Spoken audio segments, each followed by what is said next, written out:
ಇದೊಂದು ವಿಡಿಯೋ ತೋರಿಸ್ಬೇಕು ತಮ್ಗೆ, ಅದಾದ್ಮೇಲೆ ಮಾತಾಡೋಣ. ಪೊಲೀಸ್ ಕಮಿಷನರ್ ಬಗ್ಗೆ ಮಾತಾಡವನೆ, ಇವತ್ತು ಕೇಸಲ್ಲಿ ಬೇಲಲ್ಲ ಅವನೇ, ಆಚೆ ಕಡೆಗೆ ಅವನಿಗೆ. ನಿಮ್ಮ ಒಂದು ವಿಷಯನ ತಗೊಂಡು ಸದನದಲ್ಲಿ ಮಾತಾಡುವಷ್ಟು ಗಂಭೀರವಾಗಿತ್ತ ಅದು? ಯಾಕೆಂದ್ರೆ ಒಂದ್ ಹೇಳ್ಬಿಡ್ತೀನಿ, ನೀವೇನು ಅಷ್ಟೊಂದು ದೊಡ್ಡವರಲ್ಲ. ನನ್ನ ಬಗ್ಗೆ ಎಷ್ಟು ಕೆಟ್ಟದಾಗ ಕಾಮೆಂಟ್ ಮಾಡವನೆ ಅಂತ ಹೇಳಿದ್ರೆ, ನೀವು ಒಬ್ಬ ಬ್ಲಾಕ್ ಮೇಲರ್ ಅಂತಾರವ್ರು, ಅದು ಕೂಡ ರೆಕಾರ್ಡ್ ಆಗಿರುತ್ತೆ, ಒಂದ್ ತಿಳ್ಕೊಳ್ಳಿ ನೀವು. ಹಾಗಾದ್ರೆ ನಿಮ್ಗೆ ಫೇಕ್ ಲಾಯರ್ ಅಂತ ಹೇಳಿದ್ರಲ್ಲ ಈಗ ವಿಶ್ವನಾಥ್ ಅವರು, ಅವ್ರ ಮೇಲೆ ಡಿಫರ್ಮೇಶನ್ ಕೇಸ್ ಹಾಕ್ತೀರಾ? ಇಲ್ಲೊಬ್ಬ ನಕಲಿ ಒಬ್ಬ ಲಾಯರ್ ಅಂತ ಹೆಸರಿಟ್ಕೊಂಡಿರೋನೊಬ್ಬ ಅವನೇ. ನೋಡಿ ಜಗದೀಶ್ ಅವರೇ, ಒಂದ್ ವಿಷಯ ತಿಳ್ಕೊಳ್ಳಿ, ಪೊಲೀಸವ್ರಿಗೆ ಡ್ಯೂಟಿ ಯಾವಾಗ್ಲೂ ಫಿಕ್ಸ್ ಇಲ್ಲ. ನಿಮ್ದೊಂದು ಪ್ರಾಬ್ಲಮ್ ಇದೆ, ಏನಂತ ಅಂದ್ರೆ ಕೆಲವೊಂದನ್ನ ಸಮಾಜಕ್ಕೆ ತಿಳಿಸ್ಬೇಕು. ನೋಡಿ ಇದು ಕೆಟ್ಟದ್ದು ಅಂದ್ಬಿಟ್ಟು ಆ ಪ್ರೆಸೆಂಟೇಶನ್ ಮಾಡ್ತೀವಲ್ಲ, ಅದೊಂದು ಮೆಥಡ್ ಇರುತ್ತೆ. ಆ ತರ ಮಾಡಲ್ಲ. ಆ ತರ ಪ್ರೆಸೆಂಟ್ ಮಾಡಕ್ ಹೋದ್ರೆ ನಾನು ಡಿಡಿ ನ್ಯೂಸ್ ಆಗ್ಬಿಡ್ತೀನಿ. ಡಿಡಿ ನ್ಯೂಸ್ ಅಲ್ಲ, ನಾನು ಜಗದೀಶ್ ನ್ಯೂಸ್. ಅಲ್ಲ ಹುಚ್ಚ ಅಂತಾರಲ್ಲ ನಿಮ್ಗೆ, ಏನಕ್ಕೆ ಎಲ್ಲಾರು? ನಾನೊಬ್ಬ ಸಾಮಾಜಿಕವಾಗಿ ಒಬ್ಬ ಡಾಕ್ಟರ್. ನನ್ಗೆ ಒಂದ್ ಅರ್ಥ ಆಗಿಲ್ಲ, ನಮ್ಮ ಹುಡುಗರು ಮಾಡಿದ್ರೆ ನನಗೆ ಗೊತ್ತಿಲ್ಲ ಅಂತಾರಲ್ಲ, ಅಂದ್ರೆ ಅವರು MLA ನೋ ಅಥವಾ ಬೇರೆ ಏನಾದ್ರು ಆಕ್ಟಿವಿಟೀಸ್ ಮಾಡ್ತಾ ಇದಾರೆ? ಸೊ ಇವಾಗ ಸದನದಲ್ಲಿ ವಿಶ್ವನಾಥ್ ಅವರು ನಿಮ್ಗೆ ಎಚ್ಚರಿಸಿದ್ರ ಅಥವಾ ಬೆದರಿಕೆ ಹಾಕಿದ್ರ? ಇವತ್ತು SIT ತನಿಖೆಯಲ್ಲಿ ನಿಜವಾದ ತಪ್ಪಿದವ್ರನ್ನ ಭಸ್ಮ ಮಾಡ್ರಿ, ನಕಲಿ ಅವ್ರನ್ನು ಕೂಡ ಭಸ್ಮ ಮಾಡ್ಬೇಕು. ಈಗ ಹೋಮ್ ಮಿನಿಸ್ಟರ್ ಏನಾದ್ರು ಮೂರನೇ ಕಣ್ ತೆಗೆದ್ರೆ ನಿಮ್ ಕತೆ ಏನಾಗ್ಬೋದು ಜಗದೀಶ್? ಒಬ್ಬ ಸಾಮಾನ್ಯ ನಾಗರಿಕನಿಗೆ ಪ್ರಶ್ನೆ ಮಾಡಿದಕ್ಕೆ ಇಷ್ಟು ಉರ್ಕೊಂಡ್ರೆ, ಮೆಣಸಿನ್ಕಾಯಿ ಇಟ್ಕೊಂಡ್ರೆ ವಿಶ್ವ ನಾನೇನ್ ಮಾಡ್ತಾರೆ? ಅವರೆಲ್ಲಾರು ಸೈಲೆಂಟ್ ಆಗಿದ್ದಾರೆ, ಯಾರು ನಿಮ್ ಬಗ್ಗೆ ಕೇರೆ ಮಾಡ್ತಾ ಇಲ್ಲ. ಅವನೊಬ್ಬ ಹುಚ್ಚ ಇಟ್ಬಿಡು. ಬಟ್ ಈ ಸೋ ಇಂಟ್ರೆಸ್ಟಿಂಗ್ ಅಬೌಟ್ ಯು. ನೀವ್ ಏನ್ ಹೇಳ್ತಾ ಇದ್ರೆ ಯಾವ್ದು ಕ್ಲಾರಿಟಿ ಕೊಡ್ತಾ ಇಲ್ಲ. ನಿಮ್ಮ ಹತ್ರ ಡಾಕ್ಯುಮೆಂಟ್ ಇದ್ರೆ ಹೇಳಿ, ಇಲ್ಲ ತೋರಿಸ್ಬಿಡಿ, ಜನಗಳಿಗೆ ನೋಡ್ಕೊಬಿಡ್ಲಿ. ಈ ವಿಡಿಯೋನ ಹಾಕಿ ಆ ಕಮೆಂಟ್ ಸೆಕ್ಷನ್ ಅಲ್ಲಿ ನಿಮಗೆ ಅವರೇ ದಾಖಲೆ ಹಾಕ್ತಾರೆ. ನೀವು ಕುಮಾರಸ್ವಾಮಿ ಅವ್ರು ಹೇಳ್ದಂಗೆ ಹೇಳ್ತಾ ಇದ್ರಪ್ಪ, ಹಿಂದೆ ಯಾವಾಗ್ಲೂ ಕುಮಾರಸ್ವಾಮಿ ಯಾವಾಗ್ಲೂ ಹೇಳ್ತಾ ಇದ್ರು, ನಾನು ಎಲ್ಲೂ ಕೇಳಕ್ಕೆ ಹೋಗಲ್ಲಪ್ಪ, ತಂದ್ ಬಿಸಾಕ್ಬಿಟ್ಟು ಹೋಗ್ತಾರೆ ಡಾಕ್ಯುಮೆಂಟ್, ಅಷ್ಟೊಂದು ಇದೆ ಅಂತ. ಏನಾದ್ರು ಅವ್ರನ್ನ ಕಾಪಿ ಮಾಡ್ತಾ ಇದ್ರ ನೀವು ಪಾಳ್ಯಗಾರ ವಂಶಸ್ಥರು. ವಿಶ್ವನಾಥ್ ಅವರು ಹೆಂಗ್ ಬರೋದಕ್ಕೆ ಬಿಟ್ರಿ ಇಲ್ಲಿ ಯಲಂಕಾಗೆ? ಅಲ್ಲ, ನೀವು ಮಂಜುನಾಥನ್ನ ನೋಡಿದ್ರೆ SIT ತನಿಖೆ ಮಾಡಿಸ್ತಾ ಇದ್ರೆ, ಇಲ್ಲಿ ಮತ್ತೆ ಮಂಜುನಾಥ್ ಆಶೀರ್ವಾದ ಬೇಕು ಅಂತೀರಾ? ನಿಮ್ದೇನ್ ತಲೆ ಸರಿ ಇಲ್ವಾ? ಈಗ ಯಲಂಕ ಅಭಿವೃದ್ಧಿ ಆಗಿದೆಯೋ? ನಿಮ್ಮ ಪ್ರಕಾರ ಅಭಿವೃದ್ಧಿ ಆಗಿಲ್ವಾ? ಯಲಂಕ ಒಂದು ರಿಪಬ್ಲಿಕ್ ಯಲಂಕವಾಗಿ ಮಾರ್ಪಟ್ಟಿದೆ ಸರ್, ಅದ್ರಲ್ಲಿ ಏನು ಎರಡನೇ ಮಾತೇ ಇಲ್ಲ. ಇವಾಗ ನೀವು ಇಷ್ಟೊಂದೆಲ್ಲ ಹೇಳ್ತಿರಲ್ಲ, ನೀವ್ ಯಾಕೆ ಕಾನೂನು ಹೋರಾಟ ಮಾಡಬಾರ್ದು? ನನಗೆ ಅವ್ನ ವಿಚಾರನೇ ಬೇಡ ಸರ್, ಅವ್ನ ಸವಾಸನೆ ಬೇಡ. ನಮ್ಗೆ ಭಯ ಆಯ್ತಾ? ವಿಧಾನಸೌಧ ಗೊತ್ತಾಗಿದೆ ಯಾರು ಭಯ ಆಗಿದೆ ಅಂತ. ತೋಳಲ್ಲಿ ತಾಕತ್ತಿದ್ರೆ ನಿಮ್ಗೆ ತಾಕತ್ತಿದೆ ಅದೇ 2028ಕ್ಕೆ ವಿಧಾನಸೌಧ ಮೆಟ್ಲೇರಿದಾಗ ಖಂಡಿತವಾಗಿ ಪ್ರತಿಧ್ವನಿಗೆ ಫಸ್ಟ್ ಹೇಳ್ಬೇಕಾಗುತ್ತೆ. ದಮ್ಮು, ತಾಕತ್ತು, ಬುದ್ಧಿ ಮೂರೂ ಬೇಕು ಒಬ್ಬ MLA ಆಗಕ್ಕೆ, ಮಿನಿಸ್ಟರ್ ಆಗಕ್ಕೆ, CM ಆಗಕ್ಕೆ. ಮೂರು ಕಲ್ಲಿನಲ್ಲಿ ಒಂದ್ ಅಕ್ಕಿನ ಹೊಡಿತಾರೆ, ಹುಷಾರಾಗಿದೆ ಸರ್. ನಾನು ಒಂದೇ ಕಲ್ಲಲ್ಲಿ 224 ಅಕ್ಕಿನೂ ಹೊಡಿತೀನಿ. ನಮಸ್ಕಾರ ಸರ್. ನಮಸ್ಕಾರ ಸರ್, ಹೇಗಿದ್ದೀರಾ? ಸೂಪರ್. Long time sir. ಇದೊಂದು ವಿಡಿಯೋ ತೋರಿಸ್ಬೇಕು ತಮ್ಗೆ, ಅದಾದ್ಮೇಲೆ ಮಾತಾಡೋಣ ಉಳಿದಿದ್ದನ್ನ. ನನ್ನ ಬಗ್ಗೆ ಎಷ್ಟು ಕೆಟ್ಟದಾಗ ಕಾಮೆಂಟ್ ಮಾಡವನೆ ಅಂತ ಹೇಳಿದ್ರೆ, ನನ್ನ ಕುಟುಂಬದ ಬಗ್ಗೆ ಮಾತಾಡವನೆ. ಇವನು ಹೋಗ್ತಾ ಇರೋದು, ಇವನು ಬ್ಲಾಕ್ ಮನಿ ವೀರೇಂದ್ರ ಹೆಗ್ಡೆ ಅವ್ರ ಹತ್ರ ಇಟ್ಟವನೆ. ಇವನು ತಿರುಪ್ತಿಯಲ್ಲಿ ಇಟ್ಟ ಏಕವಚನದಲ್ಲಿ ಮುಖ್ಯಮಂತ್ರಿಗಳ ಬಗ್ಗೆ ಮಾತಾಡವನೆ. ಅದೇ ವ್ಯಕ್ತಿ ಗೃಹ ಮಂತ್ರಿಗಳ ಬಗ್ಗೆ ಮಾತಾಡವನೆ, DK ಶಿವಕುಮಾರ್ ಅವ್ರ ಬಗ್ಗೆ ಮಾತಾಡವನೆ, ಮಾಜಿ ಮುಖ್ಯಮಂತ್ರಿಗಳ ಬಗ್ಗೆ ಮಾತಾಡವನೆ, ಪೊಲೀಸ್ ಕಮಿಷನರ್ ಬಗ್ಗೆ ಮಾತಾಡವನೆ. ಇವತ್ತು ಕೇಸಲ್ಲಿ ಬೇಲಲ್ಲ ಅವನೇ, ಆಚೆ ಕಡೆಗೆ ಅವನಿಗೆ. ಸೊ ಕೊಡಗೇಳಿನ ಯಾವಾಗ ಖಾಲಿ ಮಾಡ್ತಾ ಇದ್ರ ಸರ್ ತಾವು? ಯಾರಪ್ಪಂದು ಸರ್ ಖಾಲಿ ಮಾಡಕ್ಕೆ? ಅವನೇ ಎಲ್ಲ ಬೇರೆ ಕಡೆಯಿಂದ ಬಂದಿರೋನು. ಅವ್ನು ಯಾರು ಅಂತಾನೆ ಮೂಲ, ಅವ್ನು ಯಾರು ಅಂತಾನೆ ಮರ್ತ ಬಿಟ್ಟಿದ್ದಾನೆ. ಯಾರು? ವಿಶ್ವನಾಥ. ಅವ್ರು ಇಲ್ಲಿಯವರಲ್ವಾ ಸರ್? ವಿಶ್ವನಾಥ ರೆಡ್ಡಿ ಅಂತ. ರೆಡ್ಡಿ ಅಂದ್ಮೇಲೆ ಇಲ್ಲಿವ್ರು ಹೆಂಗ್ ಬಂದ್ರೆ ವಿಶ್ವನಾಥ್ ಗೌಡ ಅಂತ ಹೇಳ್ತಾರಲ್ಲ ಸುಮಾರು ಜನ. ಅಲ್ಲಿ ಪರಿಚಯ ಮಾಡ್ಕೊಳ್ಳಿ ಸರ್. ಅವ್ರ ತಂದೆ ಯಾರು? 2008ರಲ್ಲಿ MLA ನಿಂಚ್ಕೊಳಕ್ ಮುಂಚೆ ಅವ್ರದ್ದು ಡಿಕ್ಲೇರ್ ಅಸೆಟ್ಸ್ ನಾವೇನ್ ಹೇಳಬೇಕಾಗಿಲ್ಲ, 6 ಕೋಟಿ ಅಂತ ಅಲ್ಲೇ ಡಿಕ್ಲೇರ್ಡ್ ಇದೆ. ಈಗ 66 ಕೋಟಿನೋ 70 ಕೋಟಿನೋ ಅಂತ ಡಿಕ್ಲೇರ್ ಆಗಿದೆ. ಕಡಿಮೆ ತಾನೆ ಬೇರೆಯವ್ರು ನೋಡ್ಕೊಂಡ್ರೆ? ಅಲ್ಲ, ಅದೇ ನನಗೆ ಅರ್ಥ ಆಗಲ್ಲ ಸರ್. ಸಿಗೋ 1.5 ಲಕ್ಷ ಸಂಬಳಕ್ಕೆ 400 ಗಾಡಿ ಬುಕ್ ಮಾಡ್ಕೊಂಡು ಪೆಟ್ರೋಲ್ ಇಲ್ಲಿಂದ ಬರ್ತದೆ. 1.5 ಲಕ್ಷ ಸಂಬಳ ಬಂತು ಅಂದ್ರೆ, ಈಗ ನನಗೆ ಒಂದು 1.5-2 ಲಕ್ಷ ಬಾಡಿಗೆ ಬರ್ತದೆ ಅನ್ಕೊಂಡ್ರೆ ಅದ್ ಸಾಲಲ್ಲ ಮನೆಗೆ. ಅಂತದ್ರಲ್ಲಿ 1.5 ಲಕ್ಷ ಸಂಬಳ ತಗೊಂಡು 400 ಗಾಡಿ ತಗೊಂಡು ಧರ್ಮಸ್ಥಳಕ್ಕೆ ಹೋಗುವಂತ ಪಾರ್ಟಿ, ಆಮೇಲೆ MLA ಕೆಲಸ ಮಾಡ್ಕೊಂಡು 1 ಲಕ್ಷ ಸಂಬಳ ತಗೊಂಡು 6 ಕೋಟಿ ಇದ್ದಂತೆ 2008ರಲ್ಲಿ, ಇವತ್ತು 2025ರಲ್ಲಿ ಇಫ್ ಐ ನಾಟ್ ರಾಂಗ್ 66 ಕೋಟಿ, 4 kg ಚಿನ್ನ, 112 ಎಕರೆ ಜಮೀನು, 6 ಎಕರೆ ಇದ್ದಿದ್ದ ಜಮೀನು 112 ಎಕರೆ ಆಗಿದೆ. ನನ್ಗೆ ಗೊತ್ತಿಲ್ಲ ಈ MLA ಪೋಸ್ಟ್ ಅಲ್ಲಿ ಎಷ್ಟೊಂದು ಲಾಭ ಇದೆಯಾ ಅಂತ ನನಗೆ ಗೊತ್ತಿಲ್ಲ ಸರ್. ಸೊ ನಾವು ಸುಮಾರು ಜನ ಕೇಳಿದ್ವು ಹಿಂಗೇನೆ. ಸರ್, ವಿಶ್ವನಾಥ್ ಮತ್ತೆ ಜಗದೀಶ್ ಅವರು ತುಂಬಾ ಕ್ಲೋಸ್ ಫ್ರೆಂಡು, ಮುಂಚೆಯಿಂದ? ಇವಾಗೇನೋ ಸಮ್ ಡಿಸ್ಟರ್ಬೆನ್ಸ್ ಇದೆ ಇಬ್ರಿಗೂ ಅಂತ ಹೇಳ್ತಾ ಇದ್ರು.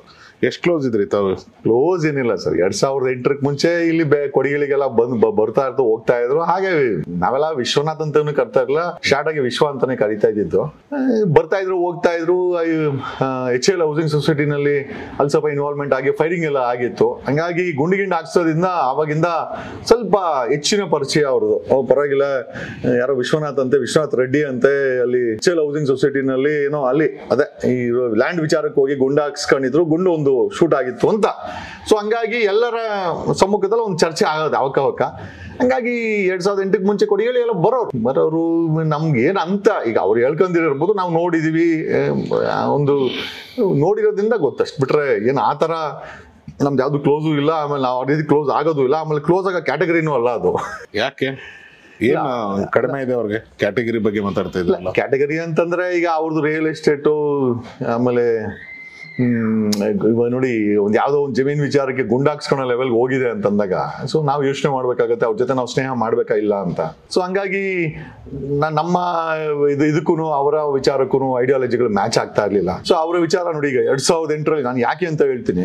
2008 declared assets if I'm not wrong 6 crores ಇದೆ ಫಸ್ಟ್ ಟೈಮ್ MLA ಆದಾಗ, ಯಲಹಂಕ MLA ಆದಾಗ. ಈಗ 4ನೇ ಟರ್ಮು 17ನೇ ವರ್ಷ ನಡೀತಾ ಇದೆ. If I'm not wrong first time ಅವರು MLA ಆದಾಗ 6 ಎಕರೆ ಜಮೀನನ್ನ ಡಿಕ್ಲೇರ್ ಮಾಡಿದ್ರು. ಇವತ್ತು 112 ಎಕರೆ ಇದೆ. ಬೆಂಗಳೂರಲ್ಲಿ 7 ಮನೆ ಮಾಡಕ್ಕೆ 112 ಎಕರೆ ಜಮೀನ್ ಮಾಡಕ್ಕೆ 4 kg ಚಿನ್ನ, 40 kg ಬೆಳ್ಳಿ. ಐ ಥಿಂಕ್ MLA ಆದ್ರೆ ಇಷ್ಟೊಂದೆಲ್ಲ ಸಂಪಾದನೆ ಇದೆಯಾ ಅಂತ ನನಗೆ ಡೌಟ್ ಆಗ್ತಾ ಇದೆ. ಅಲ್ಲ, ಇದೆಲ್ಲ ಹೇಳ್ತಾ ಇದಾರೆ, ಎಲ್ಲ ಪ್ರೂಫ್ ಇಟ್ಕೊಂಡಿದ್ರೆ ತಾವು? ಸರ್ ಅವರೇ ಡಿಕ್ಲೇರ್ ಮಾಡಿರೋದು, ಅವರೇ ಸ್ವ ಇಚ್ಛೆಯಿಂದ. ಈಗ ನೋಡಿ MLA ಆಗ್ಬೇಕಾದ್ರೆ ಒಂದು ಅಫಿಡೇವಿಟ್ ಹಾಕ್ಬೇಕಾಗುತ್ತೆ, ಡಿಕ್ಲರೇಷನ್. ನಮ್ಮ ಹತ್ರ ಅಸೆಟ್ಸ್ ಇದೆ, ಮೂವಬಲ್ ಅಸೆಟ್ಸ್, ಇಮ್ಮೂವಬಲ್ ಅಸೆಟ್ಸ್, ಅವರೇ ಡಿಕ್ಲೇರ್ ಮಾಡಿರೋಂಥದ್ದನ್ನ ನಾವು ಹೇಳ್ತಾ ಇದೀವಿ. ಅದನ್ನ ಬಿಟ್ಟು ಹೊರತುಪಡಿಸಿ ಬೇರೆ ಏನು ಮಾಡಿಲ್ಲ ಅಲ್ಲ ಅವರು? ಸರ್ ಬಿಜನ್ ಮಾಡಿದ್ದಾರೆ, ಯಾಕೆ ಮಾಡಿಲ್ಲ ಯಾರು ಕೇಳಿಲ್ಲ ಅಷ್ಟೇ. ಈಗ ಮೋಸ್ಟ್ಲಿ ಕೆಲವೊಂದು ಸಮಯ ಬಂದಿದೆ, ಕೇಳೋಣ ಸರ್. ಸೊ ಇವಾಗ ನೀವು ಕೊಡಗೇಳಿಂದ ವಿಧಾನಸೌಧಕ್ಕೆ ಹೋದ್ರಿ, ನೀವು ಮುಂಚೆ ಹೇಳಿದ್ರಿ ನಾನೇ CM ಆಗ್ತೀನಿ ಅಂತ ಅಂದ್ಬಿಟ್ಟು ಯಾವಾಗಲೂ ಹೇಳ್ಕೊಂತ ಇದ್ರಿ ನೀವು ಲೈವ್ ಬಂದಾಗೆಲ್ಲ. ಸೊ ಡೈರೆಕ್ಟ್ ಆಗಿ ನಿಮ್ಮ MLA ಅವರು ಇವಾಗ ನಿಮ್ಮನ್ನು ಕರ್ಕೊಂಡು ಹೋಗ್ಬಿಟ್ಟು ವಿಧಾನಸೌಧ ಒಳಗಡೆ ಕೂರ್ಸಿಲ್ಲ ಅಷ್ಟೇನೆ, ನಿಮ್ ಬಗ್ಗೆ ಮಾತಾಡೋದಕ್ಕಂತೂ ಸ್ಟಾರ್ಟ್ ಆಗಿದೆ ವಿಧಾನಸೌಧದಲ್ಲಿ. ಎಷ್ಟು ಖುಷಿ ಪಡ್ತೀರಾ ಅಥವಾ ಬೇಜಾರಾಗ್ತಾ ಇದೆಯಾ? ಇಲ್ಲ, ಒಂದು ಜನಪ್ರತಿನಿಧಿಗಳಾಗಿ ಆ ಒಂದು ಕ್ಷೇತ್ರದ ಸಮಸ್ಯೆಗಳ ಬಗ್ಗೆ ಮಾತಾಡ್ಬೋದು. ವಿರೋಧ ಪಕ್ಷವಾಗಿ 500 ಕೋಟಿ ನಾನು ಏನಾದ್ರು ಆರೋಪ ಮಾಡಿದೆ ಅಂತ ಹೋಮ್ ಮಿನಿಸ್ಟರ್ ಮೇಲೆ ಅಂತ ವಿಶ್ವನಾಥ್ ಹೇಳಿದ್ರು. ಆಕ್ಚುಲಿ ಇದನ್ನ ಒಳ್ಳೆ ಆಪರ್ಚುನಿಟಿ ಆಗಿ ಬಳಸಿ ಈ ರೀತಿ ನಿಮ್ ಬಗ್ಗೆ ಮಾತಾಡ್ತಾ ಇದಾರೆ ಅಂತ ಪ್ರಶ್ನೆ ಕೇಳ್ಬೇಕಾದಂತ ವಿಶ್ವನಾಥ್ ನಿಮ್ ಬಗ್ಗೆನೂ ಮಾತಾಡ್ತಾರೆ, ನಮ್ಮ ಬಗ್ಗೆನೂ ಮಾತಾಡ್ತಾರೆ ಅಂತಂದಾಗ ಎಲ್ಲೋ ಒಂದ್ ಕಡೆ ಅದೇನು ಹೇಳ್ತಾರಲ್ಲ, ನೀವು ಕಳ್ರು ನಾವು ಕಳ್ರು, ಈ ಕಳ್ರ ಬಗ್ಗೆ ಮಾತಾಡ್ತಾವನಲ್ಲ, ಆಮೇಲೆ ಪೊಲೀಸ್ ಕಮಿಷನರ್ ಬಗ್ಗೆ ಮಾತಾಡ್ತಾನೆ ಅಂತ ಹೇಳ್ತಾರೆ, ಆಮೇಲೆ ಕಮಿಷನರ್ ಬಗ್ಗೆ ಮಾತಾಡ್ತಾನೆ, ಹೋಮ್ ಮಿನಿಸ್ಟರ್ ಬಗ್ಗೆ ಮಾತಾಡ್ತಾನೆ ಅಂತಾರೆ.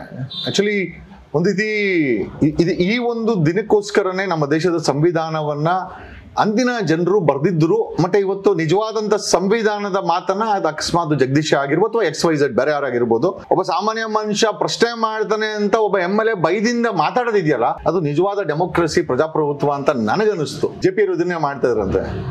ಎಮರ್ಜೆನ್ಸಿ ಟೈಮಲ್ಲಿ ಜಯಪ್ರಕಾಶ್ ನಾರಾಯಣ್ಗೆ ಹ್ಯಾಂಡ್ ಕಾಫ್ ಸಕಕ್ಕೆ ವಾರಂಟ್ ಎತ್ಕೊಂಡ್ಬಂದ್ರೆ ಫಸ್ಟ್ ಸಲ್ಯೂಟ್ ಹೊಡಿರೋ ಅಂತಾರಂತೆ. ಯಾಕೆ ಅಂತಂದ್ರೆ ಇವರೇ ಪಬ್ಲಿಕ್ ಸರ್ವೆಂಟ್, ನಾನ್ ಪಬ್ಲಿಕ್, ನೀನ್ ಸಾರ್ವಜನಿಕ ಸೇವಕನು ಬಾಸ್ಗೆ ಸಲ್ಯೂಟ್ ಹೊಡಿಬೇಕಂದ್ರೆ ಅವಾಗ ಇನ್ಸ್ಪೆಕ್ಟರ್ ಸಲ್ಯೂಟ್ ಮಾಡಿ ಹ್ಯಾಂಡ್ ಕಾಫ್ ಹಾಕ್ತಾರಂತೆ. ಈ ರೀತಿ ರೋಮಾಂಚನವಾದಂತ ಐ ಥಿಂಕ್ ಪರಿಸ್ಥಿತಿಗಳನ್ನ ನಾವು ಹಿಂದಿನ ನೋಡಿದೀವಿ. ಪಾಸಿಬಲಿ ಅದನ್ನ ಇವತ್ತು ಒಬ್ಬ ವೀಕ್ MLA ಆಗಿ ಅದನ್ನ ಪ್ರೆಸೆಂಟ್ ಮಾಡಿದ್ದಾರೆ. ಸೊ ಹಂಗಾಗಿ ಒಂದ್ ಕಡೆ ಖುಷಿನೂ ಆಗತ್ತೆ, ಇನ್ನೊಂದ್ ಕಡೆ ಯಲಹಂಕ ಜನರು ಮತ್ತೆ ಯಲಹಂಕ ವೋಟರ್ಸ್ ಬಗ್ಗೆ ಬೇಜಾರು ಆಗತ್ತೆ. ಇಂಥ ವೀಕ್, ಇಂಥ ಒಬ್ಬ ಇಡಿಯಟ್ ಅನ್ನ 4 ಬಾರಿ ಗೆಲ್ಸಿದಿರಲ್ಲ ಅಥವಾ ಬಲವಂತವಾಗಿ ಗೆದ್ದ ಈತ ಅಂತ ಎಲ್ಲೋ ಒಂದ್ ಕಡೆ ಬೇಜಾರು ಕೂಡ ಆಗ್ತಾ ಇದೆ ಸರ್. ನಿಮ್ಮ ಒಂದು ವಿಷಯನ ತಗೊಂಡು ಸದನದಲ್ಲಿ ಮಾತಾಡುವಷ್ಟು ಗಂಭೀರವಾಗಿತ್ತ ಅದು? ಅವ್ರಿಗೆ ಆ ಸಬ್ಜೆಕ್ಟ್ ಬೇಕಿತ್ತ ಅಲ್ಲಿ? ಸಾಮಾನ್ಯವಾಗಿ ಅಕಸ್ಮಾತ್ ನಾನು ಅವ್ರ ಜಾಗದಲ್ಲಿ ಇದ್ದಿದ್ರೆ ಡೆಫಿನೆಟ್ಲಿ ನಾವು ಅದನ್ನ ಇಗ್ನೋರ್ ಮಾಡ್ತಾ ಇದ್ವಿ. ಕಾರಣ ಯಾಕೆಂದ್ರೆ ಪ್ರಜಾಪ್ರಭುತ್ವದಲ್ಲಿ ಯಾರೊಬ್ರು ಕೇಳ್ತಾ ಇದ್ದಾರೆ ಅನ್ನೋದನ್ನ. ಬಟ್ ಒಂದು ಅವಶ್ಯಕತೆ ಇರ್ಲಿಲ್ಲ, ಮಾತಾಡೋಂಥ ಅವಶ್ಯಕತೆ ಇರ್ಲಿಲ್ಲ. ಬಟ್ ಮಾತಾಡಿದ್ದಾರೆ ಅಂತಂದ್ರೆ ಆ ಗಾಂಭೀರ್ಯತೆ ಗೊತ್ತಾಗುತ್ತೆ. I think is not able to deal with it. ಅಂದ್ರೆ ಆ ಸಮಸ್ಯೆನ, ಅದು ಜಗದೀಶ್ ಅನ್ನೋ ಸಮಸ್ಯೆ ತುಂಬಾ ದೊಡ್ಡ ಬೆಟ್ಟವಾಗಿ ವಿಶ್ವನಾಥ್ ಗೋಚರಿಸಿದೆ ಅಂತ ನನಗನ್ನಿಸ್ತಾ ಇದೆ. ಅಲ್ಲ, ಅಥವಾ ಏನಾದ್ರೂ ಇವಾಗ ನಾವು ಅವರೊಬ್ಬರೇ ಫೈಟ್ ಮಾಡೋಕ್ಕಾಗಲ್ಲ ನಿಮ್ಮ ಮೇಲೆ. ಈಗ ಬೇರೆಯವ್ರದ್ದು ಸಪೋರ್ಟ್ ಬೇಕಂದ್ಬಿಟ್ಟು ಅಲ್ಲಿ ಕೆಲವೊಂದು ಹೆಸರುಗಳು ಉಚ್ಚಾರಣೆ ಮಾಡಿದ್ರು ಅವರು, CM ಹೆಸರಾಗ್ಲಿ, ಹೋಮ್ ಮಿನಿಸ್ಟರ್ ಹೆಸರಾಗ್ಲಿ, DK ಶಿವಕುಮಾರ್ ಅವ್ರ ಹೆಸರಾಗ್ಲಿ, ಎಲ್ಲಾರ್ದು ಅವ್ರದ್ದು ಸಪೋರ್ಟ್ ಅವ್ರಿಗೆ ಸಿಗ್ಲಿ ಅಂದ್ಬಿಟ್ಟು ಏನಾದ್ರು ಮಾತಾಡಿದ್ರ ಉದ್ದೇಶ? ಯಾಕೆಂದ್ರೆ ಒಂದ್ ಹೇಳ್ಬಿಡ್ತೀನಿ, ನೀವೇನು ಅಷ್ಟೊಂದು ದೊಡ್ಡವರಲ್ಲ, ಕರೆಕ್ಟಾ? ನೀವು ಲೀಗಲ್ ಆಗಿ ಏನ್ ಮಾಡ್ಬೇಕು ಅದನ್ನ ಮಾಡ್ತಾ ಇದ್ದೀರಾ, ನಿಮಗೆ ಡಾಕ್ಯುಮೆಂಟ್ ಏನ್ ಸಿಗ್ತಾ ಇದೆ ಅದನ್ನ ಜನ ಮುಂದೆ ಪ್ರೆಸೆಂಟ್ ಮಾಡ್ತಾ ಇದ್ದೀರಾ. ಸೊ ಅಷ್ಟು ಒಂದು ಸದನದಲ್ಲಿ ಮಾತಾಡೋ ವ್ಯಕ್ತಿ ಬಗ್ಗೆ ಯಾವುದೋ ವಿಷಯ ಮಾತಾಡ್ಬೇಕಾಗಿರೋದ್ರಿಂದ ಇದನ್ನ ತಗೊಂಡೋಗಿ ಪ್ರೆಸೆಂಟೇಶನ್ ಮಾಡ್ತಾರಲ್ಲ ಒಬ್ಬ ವ್ಯಕ್ತಿ, ಒಬ್ಬ MLA ಆದವರು. ನನಗೂ ಅದೇ ಪ್ರಶ್ನೆನೇ, ಯಾವ ವಿಚಾರನ ಚರ್ಚೆ ಮಾಡ್ಬೇಕಾಯ್ತು ಆ ವಿಚಾರನ ಚರ್ಚೆನೆ ಮಾಡಿಲ್ಲ, ಯಾವ ವಿಚಾರನ ಗಾಂಭೀರ್ಯ ಬೇಕಾಗಿರ್ಲಿಲ್ಲ ಆ ವಿಚಾರನ ಚರ್ಚೆ ಮಾಡಿದ್ದಾರೆ ಅಂತಂದ್ರೆ ಪಾಸಿಬಲ್ ಇದುವರೆಗೂ ಯಾರು ವಿಶ್ವನಾಥನನ್ನ ವಿಶ್ವ ಅಂತ ಕರೆದಿಲ್ಲ. ಸಾಹೇಬ್ರೆ ಅಂತ ನಮಸ್ಕಾರ ಹಾಕೋದು, ಆಮೇಲೆ ಆ ವ್ಯಕ್ತಿಗಳು ಸಾಮಾನ್ಯವಾಗಿ MLAಗಳು ಮಾಡೋದೇನು ಅಂತಂದ್ರೆ ಪೊಲೀಸ್ ಅವ್ರನ್ನ ಬಳಸೋದು, ಸುಳ್ಳು ಕೇಸ್ ಹಾಕ್ಸೋದು, ಅಟ್ರಾಸಿಟಿ ಕೇಸ್ ಹಾಕ್ಸೋದು ಎಲ್ಲ ಸಾಮಾನ್ಯ ಅವ್ನು ನೋಡಿರೋದು. ಜನರಲ್ ಅಂತಂದ್ರೆ ಅಟ್ರಾಸಿಟಿ ಯಾರೋ ಪಾಪ ಕರ್ಕೊಂಬಂದು ಅವ್ರ ಕೈಲಿ ಅಟ್ರಾಸಿಟಿ ಕೇಸ್ ಹಾಕ್ಸೋದು, ಪೊಲೀಸವ್ರ ಕೈಲಿ FIR ಹಾಕ್ಸೋದು, ಗುಂಡಾ ಆಕ್ಟ್ ಹಾಕ್ಸೋದು, ರೌಡಿ ಆಕ್ಟ್ ಹಾಕೋದು. ಸೊ ಇದು ಸಾಮಾನ್ಯವಾಗಿ ಬೆದರ್ಸಕ್ಕೆ ಮಾಡುವಂತ ತಂತ್ರಗಾರಿಕೆ. ಬಟ್ ಇವತ್ತಿನ ಪರಿಸ್ಥಿತಿನಲ್ಲಿ ಅದೆಲ್ಲ ನಮ್ಮ ಜೊತೆ ವರ್ಕೌಟ್ ಆಗಲ್ಲ. ಕಾರಣ ಯಾಕೆ ಅಂತಂದ್ರೆ ಸಿಸ್ಟಮ್ ಬಗ್ಗೆ ನಾವು ತಿಳ್ಕೊಂಡಿದ್ದೀವಿ. ನಾನು ಒಬ್ಬ ವಕೀಲನಾಗಿ ಆಮೇಲೆ ಬೇಜಾರೇನು ಅಂತಂದ್ರೆ ಪ್ರಜಾತಂತ್ರ ಅನ್ನೋ ದೇವಸ್ಥಾನದಲ್ಲಿ ಸುಳ್ಳನ್ನು ಹೇಳೋದಿದೆಯಲ್ಲ ಅದು ಜನಗಳ ಮುಂದೆ, ಅದು ಎಲ್ಲೋ ಒಂದ್ ಕಡೆ ನಂಗೆ ಸ್ವಲ್ಪ ಬೇಸರ ಆಯ್ತು. ನಕಲಿ ಅಡ್ವೊಕೇಟು, ರೋಲ್ ಕಾಲು. ಸೊ ನಕಲಿ ಅಡ್ವೊಕೇಟ್ ಅದಕ್ಕೆ ನಾನು ಐ ರಾಟ್ ಟು ಸ್ಪೀಕರ್ ಅವ್ರಿಗೆ, ಯಾಕಂದ್ರೆ ಅಲ್ಲಿ ಸದನದಲ್ಲಿ ಚರ್ಚೆ ಆಗಿದೆ ಅಂತಂದ್ರೆ ಇದು ಆನ್ ರೆಕಾರ್ಡ್ ಒಂದ್ ತಿಳ್ಕೊಡಿ, ಇದೆಲ್ಲ ರೆಕಾರ್ಡ್ ಆಗಿರುತ್ತೆ. ಅದು ಟೈಮ್ ಕೊಟ್ಟಿದ್ದಾರೆ, ಟೈಮ್ ಮೇಲೆ ಡಿಸ್ಕಷನ್ ಆಗಿರೋದು, ಇದು ಆನ್ ರೆಕಾರ್ಡ್ ಇರುತ್ತೆ. ನೀವು ಒಬ್ಬ ಬ್ಲಾಕ್ ಮೇಲರ್ ಅಂತಾರ ಅವರು, ಅದು ಕೂಡ ರೆಕಾರ್ಡ್ ಆಗಿರುತ್ತೆ, ಒಂದ್ ತಿಳ್ಕೊಳ್ಳಿ ನೀವು. ಎಲ್ಲ ರೆಕಾರ್ಡ್ ಅದರಿಂದ ಹೊರಗಡೆ ಹೇಗ್ ಬರ್ತೀರಾ? ಇಲ್ಲ, ನಾನು ಆಲ್ರೆಡಿ ಮಾನ್ಯ ಹಾನರಬಲ್ ಸ್ಪೀಕರ್ ಅವ್ರಿಗೆ ಒಂದು ಕಂಪ್ಲೇಂಟ್ ಅನ್ನ ಕೊಟ್ಟಿದ್ವಿ. ಇದೇ ವಿಚಾರದಲ್ಲಿ ಸ್ಪೀಕರ್ ಅವರು ಅವ್ರ ಮೇಲೆ ಏನ್ ಕ್ರಮ ಜರುಗಿಸಬೇಕು ಇದನ್ನ ಇಟ್ಕೊಂಡೆ, ಈ ವಿಡಿಯೋನ ಇಟ್ಕೊಂಡೆ. ಒಬ್ಬ ಸಾಮಾನ್ಯ ವ್ಯಕ್ತಿಯಾಗಿ ನಕಲಿ ಅಡ್ವೊಕೇಟ್ ಅಂತಾರೆ, ಒಂದು ಪ್ರೊಫೆಷನ್ಗೆ ಮಾಡ್ತಾ ಇರುವಂತ ದ್ರೋಹ. ನಾವ್ ಯಾವತ್ತೂ ನಕಲಿ MLA ಅಂತ ನಾವ್ ಯಾರನ್ನ ಕರೆದಿಲ್ಲ.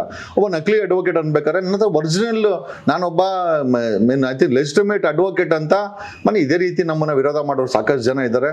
ಹೋಗಿ ಡೆಲ್ಲಿ ಬಾರ್ ಕೌನ್ಸಿಲ್ ಅಲ್ಲಿ ನಕಲಿ ಅಡ್ವೊಕೇಟ್ ಅಂತ ಕಂಪ್ಲೇಂಟ್ ಕೊಟ್ಟಿದ್ರು 2023. 2025 Bar Council of India pronounce ಮಾಡಿದೆ ಆದೇಶವನ್ನ. 17 ಫೆಬ್ರವರಿ 2025 ಪ್ರೊನೌನ್ಸ್ ಮಾಡಿದೆ. ನನ್ನ ಎಲ್ಲಾ ಸರ್ಟಿಫಿಕೇಟು ಸಿಂಧುತ್ವವಾಗಿದೆ, ಒರಿಜಿನಲ್ ಆಗಿದೆ. ಜೊತೆನಲ್ಲಿ ನನಗೆ ಕೊಟ್ಟಿರುವಂತ ಅಡ್ವೊಕೇಸಿ ಸಹ ಅದಕ್ಕೆ ಮಾನ್ಯತೆ ಇದೆ ಅಂತ ಹೇಳಿ ಬಾರ್ ಕೌನ್ಸಿಲ್ ಆಫ್ ಇಂಡಿಯಾ. ಹಾಗಾದ್ರೆ ನಿಮ್ಗೆ ಫೇಕ್ ಲಾಯರ್ ಅಂತ ಹೇಳಿದ್ರಲ್ಲ ಈಗ ವಿಶ್ವನಾಥ್ ಅವರು, ಅವ್ರ ಮೇಲೆ ಡಿಫಾರ್ಮೇಶನ್ ಕೇಸ್ ಹಾಕ್ತೀರಾ? ಇಲ್ಲ, ಡಿಫಾರ್ಮೇಶನ್ ಕೇಸ್ ಹಾಕ್ಲಿಕ್ಕೆ ನಾವು ಅಲ್ಲಿ ಸ್ಪೀಕರ್ ಪರ್ಮಿಷನ್ ಬೇಕಾಗುತ್ತೆ. ಅಸೆಂಬ್ಲಿಯ ಒಂದು ನಡವಳಿಕೆಗಳ ಅನ್ವಯ ನಾವು ಸ್ಪೀಕರ್ ಗಮನಕ್ಕೆ ತರಬೇಕು. ಸ್ಪೀಕರ್ ಅವಕಾಶ ಕೊಟ್ರೆ ಸ್ಪೀಕರ್ ಅವ್ರು ರೆಫರ್ ಮಾಡಬಹುದು.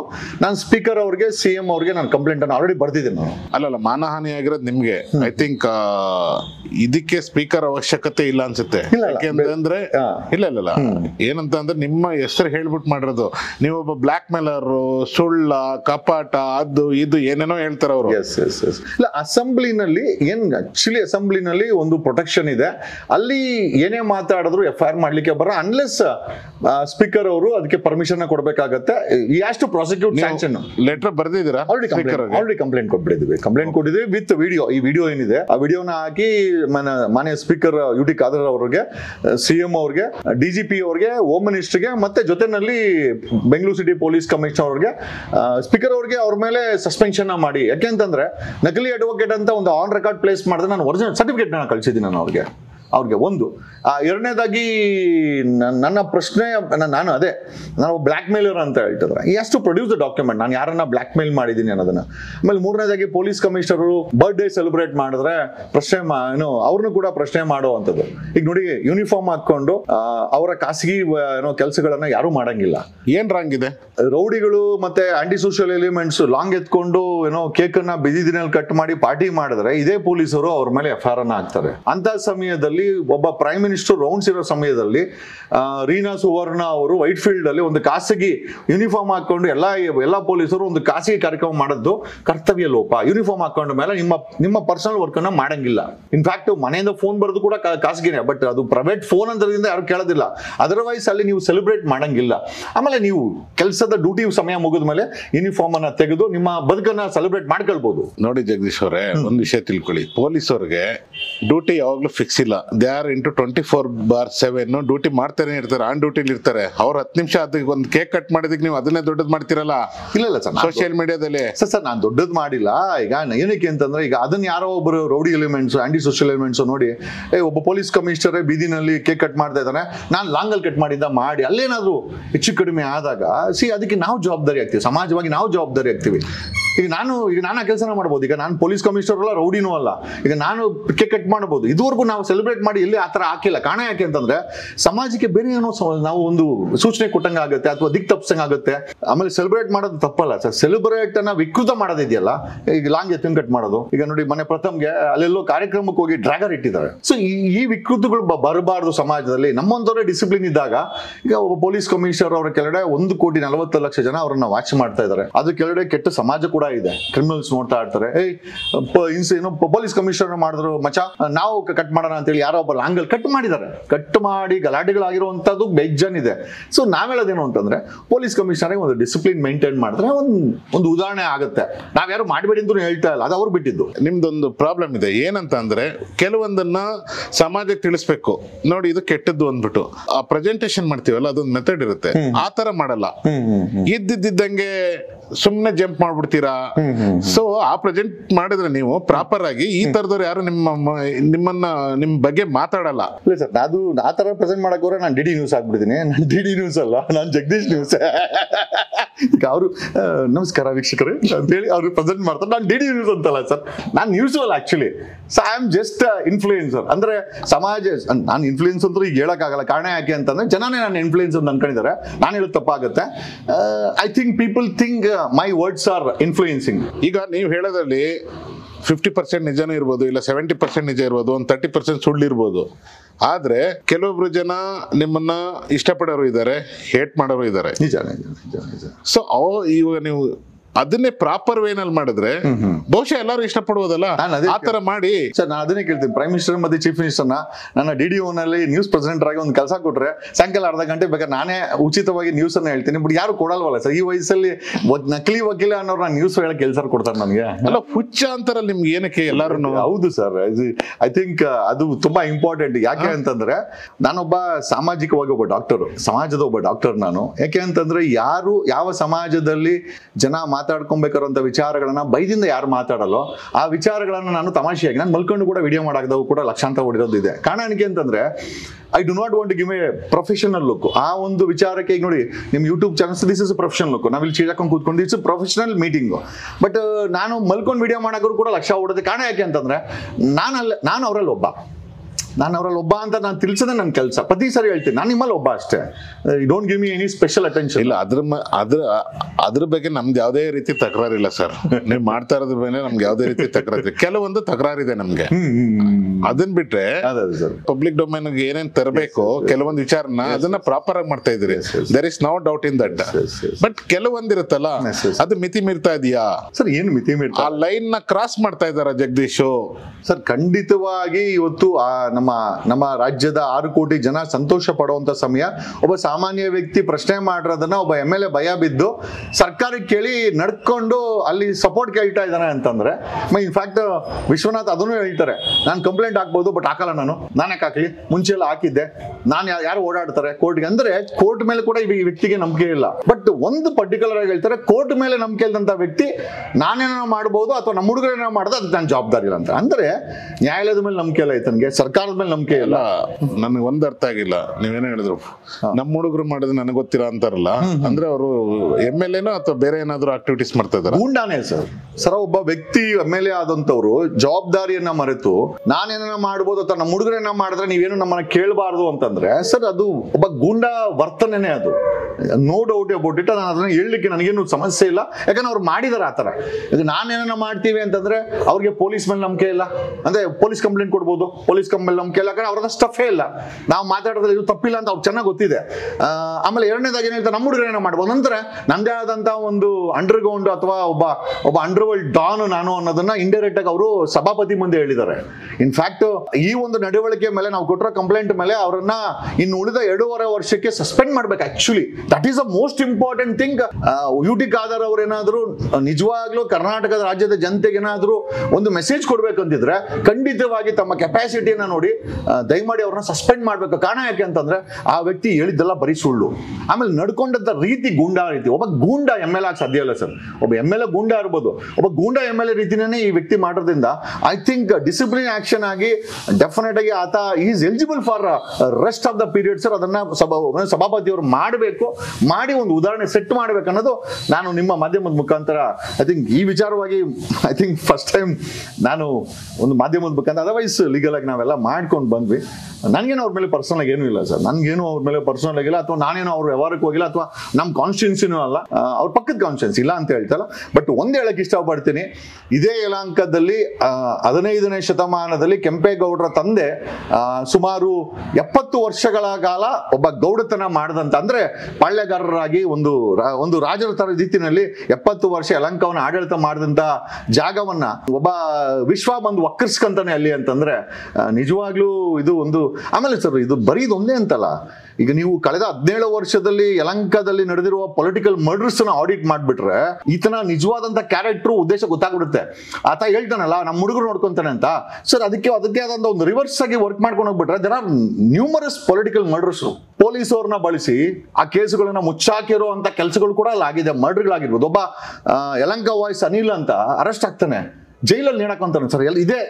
ಇದೇ ಯಲಹಂಕದಿಂದ ಒಬ್ಬ ಪತ್ರಕರ್ತ, ಒಬ್ಬ ಫೇಮಸ್ ಪತ್ರಕರ್ತ ಅನಿಲ್ ರಾಜ್ ಅಂತ ಅರೆಸ್ಟ್ ಆಗ್ತಾನೆ ಸರ್, ಜೈಲಲ್ಲಿ ನಾವು ನೇಣಾಕೊಂತಾನೆ. ರೀಸನ್ ಕೇಳ್ಬೇಕು, ವಿಶ್ವನಾಥನ್ ಕೇಳ್ಬೇಕು. ಆ ಏರಿಯಾ MLA ಗೊತ್ತಿರುತ್ತೆ. ಈಗ ಅವ್ನು ನೇಣು ಹಾಕೊಂಡಿದ್ದಾನೆ ಅಂತ ಅಂದಾದ್ಮೇಲೆ ಮಾಡಿರ್ತೀರಾ ಸರ್, ಜನರಿಗೂ ಗೊತ್ತಿದೆ, ಇಡೀ ಯಲಹಂಕ ಗೊತ್ತಿದೆ ಅನಿಲ್ ರಾಜ್ ಯಾಕೆ ನೇಣು ಹಾಕೊಂಡ ಕೊಲೆನ ಜೈಲಲ್ಲಿ ಆ ವ್ಯಕ್ತಿ ಕೊನೆ ಆಗ್ತಾನೆ ಸರ್. ಈಗ ಧರ್ಮಸ್ಥಳದ ವಿಚಾರದಲ್ಲಿ ನಾವು ನೋಡ್ತಾ ಇದೀವಿ, ಆಕ್ಸಿಡೆಂಟ್ಗಳು, ಕೊಲೆಗಳು ಮುಚ್ಚಾಕೋದು ಸರ್ ಸಿಮಿಲಾರಿಟೀಸ್ ಇದೆ.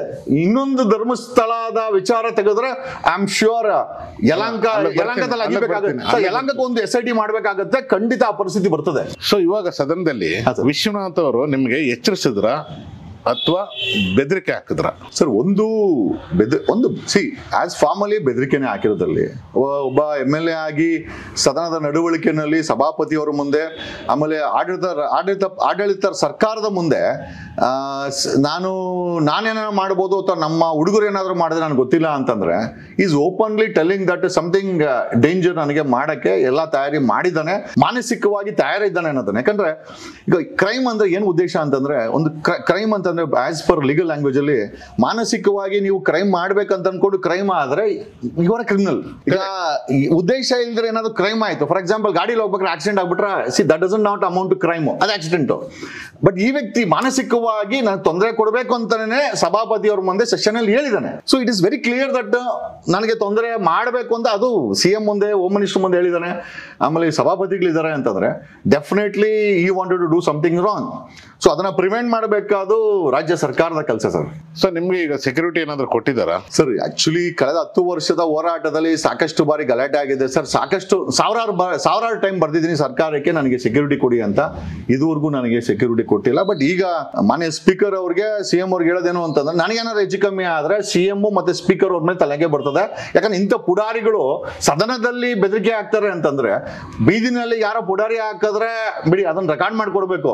ಆನ್ ರೆಕಾರ್ಡ್ ಒಬ್ಬ MLA ಪುಡಾರಿ ರೀತಿ, ರೌಡಿ ರೀತಿ ಮುಗಿಸ್ತೀನಿ, ನಮ್ಮ ಹುಡುಗರು ಮುಗಿಸ್ತಾರೆ ಅಂತಂದ್ರೆ ಸರ್ ಅದು ಸರ್ಕಾರದ ಕೆಲಸ, ಜವಾಬ್ದಾರಿ. ಸಂವಿಧಾನಿಕವಾಗಿ ಒಬ್ಬ ನಾಗರಿಕನನ್ನ ಅಥವಾ ಬೆದರಿಕೆ ಇರೋ ವ್ಯಕ್ತಿಗೆ ಪೊಲೀಸ್ ಪ್ರೊಟೆಕ್ಷನ್ ಕೊಡಬೇಕಾದ್ದು. ನೋಡೋಣ ಸರ್ ಅವ್ರ ನಿಯತ್ ಏನಿದೆ ಅಂತ. ನೀವೇನಾದ್ರೂ ಅವ್ರು ಮಾತಾಡಿದ್ಮೇಲೆ ಸದನದಲ್ಲಿ ಇಲ್ಲೆಲ್ಲಾದ್ರೂ ಲೋಕಲ್ ಪೊಲಿಟಿಷಿಯನ್ಗೆ ಹೋಗ್ಬಿಟ್ಟು ಏನಾದ್ರು ಕಂಪ್ಲೇಂಟ್ ಮಾಡಿದ್ರ, ನನ್ಗೆ ಈ ತರ ಹೇಳಿದ್ದಾರೆ ಸದನದಲ್ಲಿ MLA ಅವರು, ದಯವಿಟ್ಟು ನಂಗೆ ರಕ್ಷಣೆ ಕೊಡಿ ಸರ್? ನಾನು ಆಲ್ರೆಡಿ ಸ್ಪೀಕರ್ ಅವ್ರಿಗೆ, CM ಅವ್ರಿಗೆ, ಪೊಲೀಸ್ ಕಮಿಷನರ್ 3 ಜನಕ್ಕೂ ಬರ್ದಿದ್ದೇನೆ ಸರ್.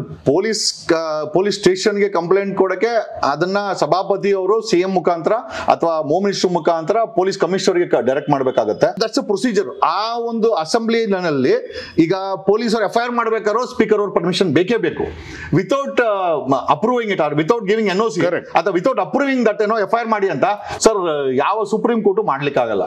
ಸೊ ಹಂಗಾಗಿ ನಾನು ಸಭಾಪತಿ ಅವ್ರಿಗೆ ಘಟನೆನೇ ಈ ರೀತಿ ನನಗೆ ಒಂದು ನಕಲಿ ಅಡ್ವೊಕೇಟ್ ಅಂತ ಸರ್ ನಾನು ಎಲ್ಲ ಸರ್ಟಿಫಿಕೇಟ್ಸ್ಗಳನ್ನ ನಾನು ಟ್ರೂ ಕಾಪಿ ಮಾಡಿಸಿ ನಾನು ಸ್ಪೀಕರ್ ಅವ್ರು ಕಳಿಸಿದ್ದೀನಿ, ಕಂಪ್ಲೇಂಟ್ ಅನ್ನು ಬರ್ದಿದ್ದೀನಿ.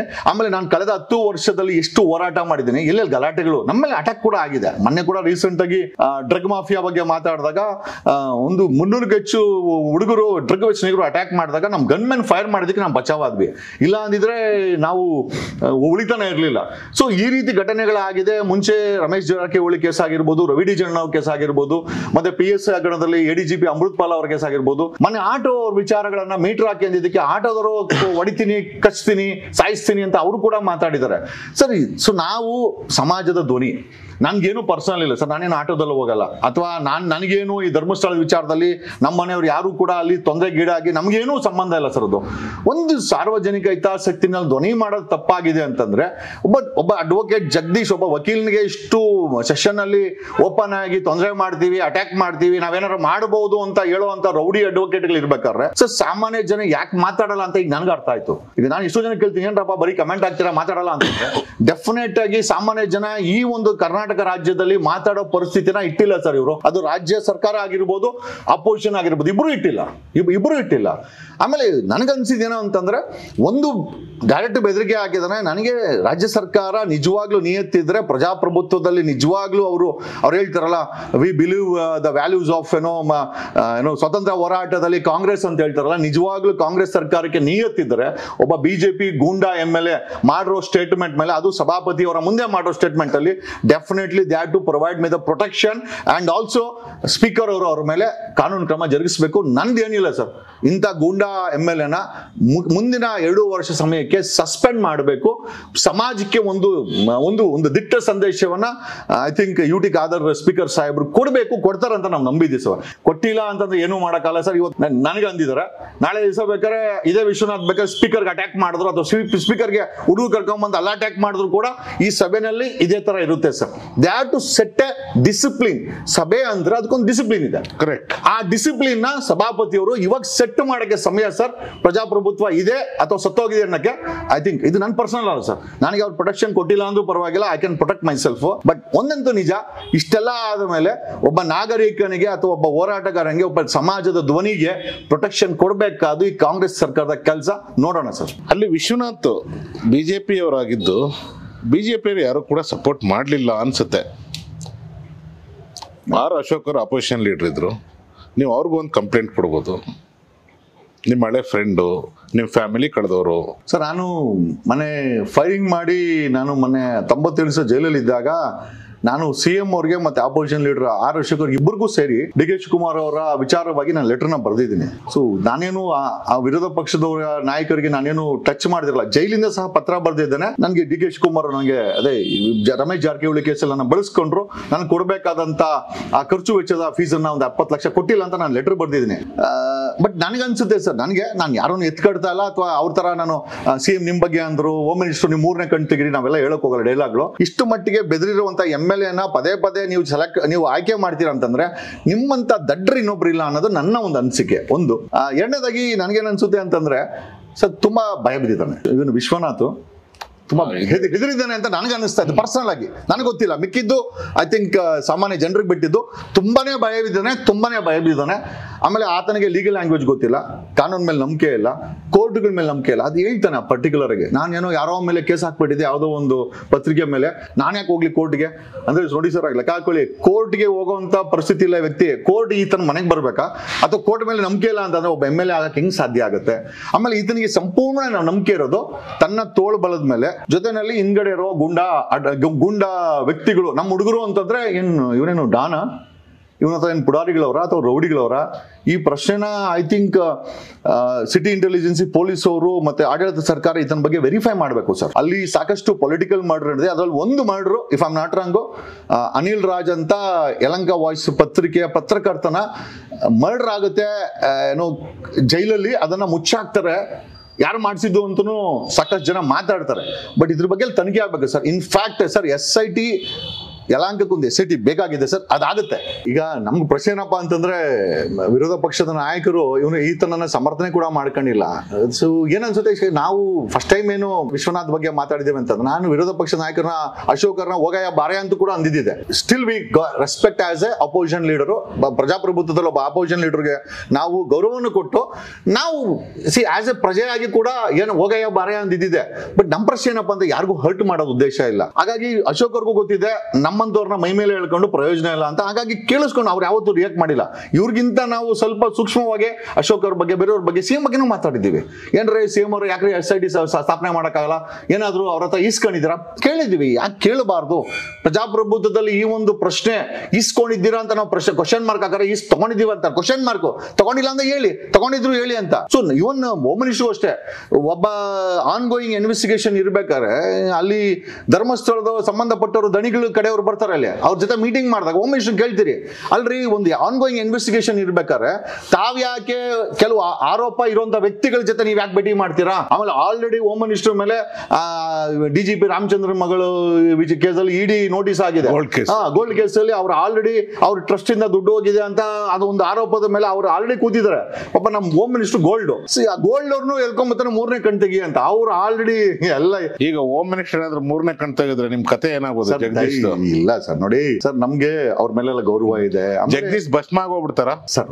ಭಸ್ಮ ಅವ್ರು ಮಾಡ್ಬೇಕು ಅಂದ್ರೆ ನಾವೇನ್ ಮಾಡಕ್ಕಾಗತ್ತೆ? ಬಟ್ ನಮಗೂ ಕೂಡ ಭಸ್ಮ ಆಗದಿದ್ದಂಗೆ ಒಂದು ಶೀಲ್ಡ್ ಮೇಲೆ ಕೊಟ್ಟಿರ್ತಾನೆ. ಹಂಗಾಗಿ ಆ ಶೀಲ್ಡ್ ಮೇಲೆ ದೇಶದ ಸಂವಿಧಾನದ ಮೇಲೆ ನಮ್ ನಂಬಿಕೆ. ಆಮೇಲೆ ತಪ್ಪು ಮಾಡಿದ್ರೆ ನಮ್ಮನ್ನ ಭಸ್ಮ ಮಾಡಕ್ಕೆ ಅವ್ರಿಗೆ ಅಧಿಕಾರ ಇದೆ. ನಾವು ತಪ್ಪೇ ಮಾಡಿದಿರ ಪ್ರಶ್ನೆ ಮಾಡಿದಕ್ಕೆ, ಒಬ್ಬ ಸಾಮಾನ್ಯ ನಾಗರಿಕನಿಗೆ ಪ್ರಶ್ನೆ ಮಾಡಿದಕ್ಕೆ ಇಷ್ಟು ಉರ್ಕೊಂಡ್ರೆ, ಮೆಣಸಿನ್ಕಾಯಿ ಇಟ್ಕೊಂಡ್ರೆ ವಿಶ್ವ ನಾನೇನ್ ಮಾಡಕ್ಕಾಗುತ್ತೆ ಸರ್? ಅದೇ ಈಗ ನೋಡಿದ್ರಲ್ಲ, ಅಪೋಸಿಷನ್ ಸ್ವತಃ ಅವರ ಪಕ್ಷದ ಯಾವುದೇ MLA ಮಾತಾಡಿಲ್ಲ, ಹಂಗ ಭಯ ಬಿದ್ದಿದ್ರಂತಲ್ಲ. ವಿಶ್ವನೇ ಅನುಭವಿಸ್ಲಿ ಅಂತ. ವಿಶ್ವನ್ಗೋಳ್ತಾನೆ ಈ ವ್ಯಕ್ತಿ. ಅದೇ ತರನೇ ಪಕ್ಷದಲ್ಲೂ ಇರೋದು. ಯಾವ್ದನ ಎಲೆಕ್ಷನ್ ಬಂದಾಗ ಯಡಿಯೂರಪ್ಪನ ಹತ್ರ ಹೋಗಿ ಕಾಕೆ ಗೋಬಿ ಮಾಡ್ಕೊಂಡು ಅಲ್ಲಿ ಟಿಕೆಟ್ ಇಸ್ಕೊಂಬರುವಂತ ಕೆಲಸನೇ ಮಾಡ್ತಾ ಇರೋದು. ಅವರ ಪಕ್ಷದವ್ರಿಗೆ ಈ ವ್ಯಕ್ತಿನ ಕಂಡ್ರೆ ಆಗಲ್ಲ. ಹಂಗಾಗಿನೇ ಅಲ್ಲಿರುವಂತ ಅಶೋಕ್ ಅವರು ಮಾತಾಡ್ಬೋದಾಗಿತ್ತು. ಅಶೋಕ್ ಅವರು ಕೂಡ ಮೌನವನ್ನ ಮಡಿಸಿದ್ರು. ಯಾಕೆ ಅಂತಂದ್ರೆ ಅಶೋಕ್ ಅವ್ರಿಗೆ ಗೊತ್ತು, ಒಬ್ಬ ಅಪೋಸಿಷನ್ ಲೀಡರ್ ಆಗಿ ನಾವು ಮಾತಾಡಬೇಕಾರದು ಸಭೆಯ ನಡವಳಿಕೆಗಳಲ್ಲಿ ಸಾಮಾನ್ಯ ಜನರ ಸಮಸ್ಯೆಗಳನ್ನ ಮತ್ತೆ ಆ ಕಾನ್ಸ್ಟಿಟ್ಯೂನ್ಸಿ ಸಂಬಂಧಪಟ್ಟಂತ ಸಮಸ್ಯೆಗಳನ್ನ ಮಾತಾಡ್ಬೇಕೇ ಹೊರತು ಈ ಪ್ರೆಸೆಂಟೆಡ್ ಇಸ್ ಸ್ವಂತ ಸಮಸ್ಯೆನ ತಗೊಂಬಂದಲ್ಲಿ ಇಟ್ಟಂಗಾಯ್ತು ಸರ್. ಹೋಗಿ ಬೇಕಾದ್ರೆ CM ಅವ್ರ ಚೇಂಬರ್ ಅಲ್ಲಿ ಹೇಳ್ಬೋದಾಗಿತ್ತು, ಹೋಮ್ ಮಿನಿಸ್ಟರ್ ಚೇಂಬರ್ ಅಲ್ಲಿ ಹೇಳ್ಬೋದಾಗಿತ್ತು. ಸಭೆನಲ್ಲಿ ತತ್ತಾ ಇದ್ದಾನೆ ಅಂತಂದ್ರೆ ಇದರ್ ಇಸ್ ಟೂ ಸ್ಕೇರ್ಡ್, ಅಂದ್ರೆ ತುಂಬಾನೇ ಭಯ ಬಿದ್ದಿದ್ದಾನೆ. ಬಟ್ ಆ ಕ್ಯಾರೆಕ್ಟರ್ ಇಲ್ಲ ಆ ವ್ಯಕ್ತಿನಲ್ಲಿ. ಒಂಥರ ದಮ್ಮು ತಾಕತ್ತುಗಳ ಮೇಲೆ ಬಂದಿದ್ದು. ಹಂಗಾಗಿ ನನಗೇನು ಅನ್ಸುತ್ತೆ ಅಂತಂದ್ರೆ, ಅದೇ ಈ ದಾರಿ ಲೋಗ ಮಾರಮ್ಮ ಜಗದೀಶ್ ಮನೆ ಗಂಟ ಬಾರಮ್ಮ ಅಂದಂಗೆ ವಿಶ್ವ ಬೇಡದಿರ ಕರ್ಕೊಂಡಿದ್ದಾನೆ. ಹಾಗಾಗಿ ಯಾರು ಕೂಡ ಅಲ್ಲಿ ನೋಡಿ ಯಾರು ಕೂಡ ಸಪೋರ್ಟು ಮಾಡಿಲ್ಲ, ಅವ್ರ ಪಾಡ್ಗ ಸೈಲೆಂಟ್ ಆಗ್ಬಿಟ್ರು ಸರ್. ಈಗ ಇಲ್ಲಿ ಒಂದು ವಿಚಾರ ಹೇಳ್ಬೇಕಂದ್ರೆ, ನೀವು ಸುಮಾರು ಜನದ ಬಗ್ಗೆ ಮಾತಾಡಿದ್ರಿ. ಬಸವರಾಜ ಬೊಮ್ಮಾಯಿ ಬಗ್ಗೆ ಇನ್ನೂ ಬಿಟ್ಟಿಲ್ಲ, ಮಾತಾಡ್ತಾ ಇರ್ತೀರಾ. ಮತ್ತೆ ಇದೇ D. ಸುಧಾಕರ್ ಅವ್ರ ಮೇಲೆ ಮಾತಾಡಿದ್ರಿ. ಸುಮಾರು ಜನದ ಮೇಲೆ ಅಲಿಗೇಷನ್ ಮಾಡಿದ್ರಿ. ಅವರೆಲ್ಲಾರು ಸೈಲೆಂಟ್ ಆಗಿದ್ದಾರೆ. ಯಾರು ನಿಮ್ ಬಗ್ಗೆ ಕೇರೆ ಮಾಡ್ತಾ ಇಲ್ಲ. ಅವನೊಬ್ಬ ಹುಚ್ಚ, ಬಿಟ್ಬಿಡು, ಅವನ್ ಲಾಯರೇ ಅಲ್ಲ ಅಂದ್ಬಿಟ್ಟು ಬಿಟ್ಬಿಟ್ಟಿದ್ದಾರೆ. ಬಟ್ ಈ ಸೋ ಇಂಟ್ರೆಸ್ಟಿಂಗ್ ಅಬೌಟ್ ಯು ನಮ್ಮ MLA ಅವರು ಯಾಕೆ ಇಲ್ಲ? ಐ ಥಿಂಕ್ ಆ ಯಲಹಂಕದಲ್ಲಿ ಸರ್ ಆ ಮಟ್ಟಿಗೆ 17 ವರ್ಷ ಅವ್ರ MLA ಆಗಿ ಆ ಮಟ್ಟದಲ್ಲಿ ಭ್ರಷ್ಟಾಚಾರ, ಆ ಮಟ್ಟದಲ್ಲಿ ರಿಪಬ್ಲಿಕ್, ಆ ಮಟ್ಟದಲ್ಲಿ ಒಂದು ಮಾಫಿಯಾ ಯಲಹಂಕದಲ್ಲಿ ಇದೆ ಸರ್. ರಿಯಲ್ ಎಸ್ಟೇಟ್ ಮಾಫಿಯಾ ಆಗಿರ್ಬೋದು, ಮತ್ತೆ ಆಂಧ್ರದಿಂದ ಕರ್ಕೊಂಡ್ಬಂದು ಇನ್ವೆಸ್ಟರ್ಗಳನ್ನ ಅಲ್ಲಿ ಬಳಸ್ಕೊಂಡು ಅಲ್ಲಿ ಇನ್ವೆಸ್ಟ್ ಮಾಡಿಸಿರ್ಬೋದಾಗಿರ್ಬೋದು. ಆಮೇಲೆ ತಲೆಗೆ ಬಟ್ಟೆ ಇಲ್ದರು ಜನಸಾಮಾನ್ಯರ ಪ್ರಾಪರ್ಟಿಗಳನ್ನ ಕಬ್ಜಾ ಮಾಡೋದಾಗಿರ್ಬೋದು. BDAಗಳಲ್ಲಿ ಅಧಿಕಾರದಲ್ಲಿ ಕೂತ್ಕೊಂಡಾಗ GPA ನಲ್ಲಿ ಪ್ರಾಪರ್ಟಿಗಳನ್ನ ರಿಜಿಸ್ಟರ್ ಮಾಡೋದಾಗಿರ್ಬೋದು. ಆಮೇಲೆ ದೊಡ್ಡ ಮಟ್ಟದಲ್ಲಿ ರಿಯಲ್ ಎಸ್ಟೇಟ್ ಮಾಫಿಯಾಗಳನ್ನ ಬಳಸೋದಾಗಿರ್ಬೋದು. ಮತ್ತೆ ಈ ಅಂಡರ್ ವರ್ಲ್ಡ್ ಮಾಫಿಯಾನ ಗೊತ್ತಿಲ್ದಿರೋ ಬಳಸಿ ತಗಲಾಕೊಂಡಿದ್ದಾಗಿರ್ಬೋದಾಗಿರ್ಬೋದು. ಯಲಹಂಕದಲ್ಲಿ ನೀವೇನ್ ಹೇಳ್ತಾ ಇದ್ದೀರಾ? ಯಾವ್ದು ಕ್ಲಾರಿಟಿ ಕೊಡ್ತಾ ಇಲ್ಲ. ತಗ್ಲಾಕೊಂಡ್ ಆಗಿರ್ಬೋದು, ಹೋಗಿರ್ಬೋದು ಅಂತ ಹೇಳ್ತಾ ಇದ್ದೀರಾ. ನಿಮ್ಮ ಹತ್ರ ಡಾಕ್ಯುಮೆಂಟ್ ಇದ್ರೆ ಹೇಳಿ, ಇಲ್ಲ ತೋರಿಸ್ಬಿಡಿ ಜನಗಳಿಗೆ ನೋಡ್ಕೊಬಿಡ್ಲಿ ಸರ್. ಈ ವಿಡಿಯೋನ ಹಾಕಿ ಆ ಕಮೆಂಟ್ ಸೆಕ್ಷನ್ ಅಲ್ಲಿ ನಿಮ್ಗೆ ಅವರೇ ದಾಖಲೆ ಹಾಕ್ತಾರೆ. ಈಗ ನಿಮ್ಗೆ ಈಗ ಮೊನ್ನೆಯಿಂದ ಎಷ್ಟು ಡಾಕ್ಯುಮೆಂಟ್ ಬಂದಿದೆ ಹೇಳಿದ್ರೆ ಸುಮ್ನೆ ಅದು ನಗೆಪಾಟ್ಲ. ಯಾಕೆಂದ್ರೆ ಅಲ್ಲ, ನಗೆಪಾಟ್ಲಲ್ಲ. ಈಗ ನಿಮ್ಮ ಹತ್ರ ಏನ್ ಸಿಕ್ಕಿದೆ ಅದನ್ನ ಹೇಳಿ. ನೋಡಿ ಸರ್, ಅಲ್ಲಿ ಕೂತಿದೆಯಲ್ಲ, ಅದು 3 ದಿವಸದಲ್ಲಿ ಬಂದಿರೋ ಡಾಕ್ಯುಮೆಂಟ್ಸ್. ಹೌದು, ಅಷ್ಟು ಡಾಕ್ಯುಮೆಂಟ್ಸ್ ಪಾಪ ಎಷ್ಟೋ ಜನ ಇಲ್ಲಿ ನಮ್ಮ ಮನೆ ಕಾಂಪೌಂಡ್ ಅಲ್ಲಿ ಬಂದು ಫೈಲ್ಗಳನ್ನ ಬಿಸಾಕ್ಬಿಟ್ಟು ಹೋಗಿದ್ದಾರೆ. ಒಂದು 4-5 ಕಾಂಪೌಂಡ್ ಅಲ್ಲಿ ಬಿದ್ದಿತ್ತು. ನೀವು ಕುಮಾರಸ್ವಾಮಿ ಅವ್ರು ಹೇಳ್ದಂಗೆ ಹೇಳ್ತಾ ಇದ್ರಪ್ಪ, ಹಿಂದೆ ಯಾವಾಗ್ಲೂ ಕುಮಾರಸ್ವಾಮಿ ಯಾವಾಗ್ಲೂ ಹೇಳ್ತಾ ಇದ್ರು, ನಾನು ಎಲ್ಲೂ ಕೇಳಕ್ಕೆ ಹೋಗಲ್ಲಪ್ಪ, ತಂದ್ ಬಿಸಾಕ್ಬಿಟ್ಟು ಹೋಗ್ತಾರೆ ಡಾಕ್ಯುಮೆಂಟ್ ನ, ಅಷ್ಟೊಂದು ಇದೆ ಅಂತ.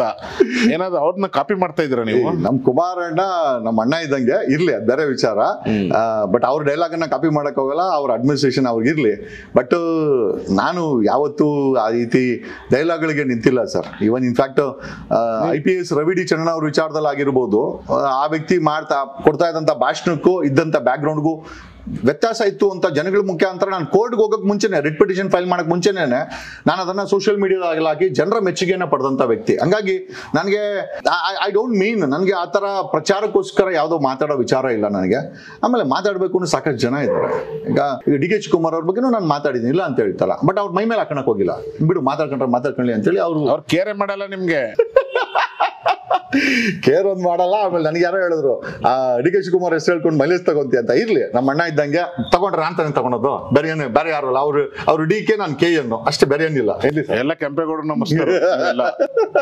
ಹ್ಞೂ ಸರ್. ನೀವು ಪಾಳ್ಯಗಾರ ವಂಶ, ನಮ್ದು ಪಾಳ್ಯಗಾರ ವಂಶ ಅಂತ ಹೇಳ್ತೀರಾ. ನೀವು ಪಾಳ್ಯಗಾರ ವಂಶಸ್ಥರು. ವಿಶ್ವನಾಥ್ ಅವ್ರು ಹೆಂಗ್ ಬರೋದಕ್ಕೆ ಬಿಟ್ರಿ ಇಲ್ಲಿ ಯಲಹಂಕಗೆ?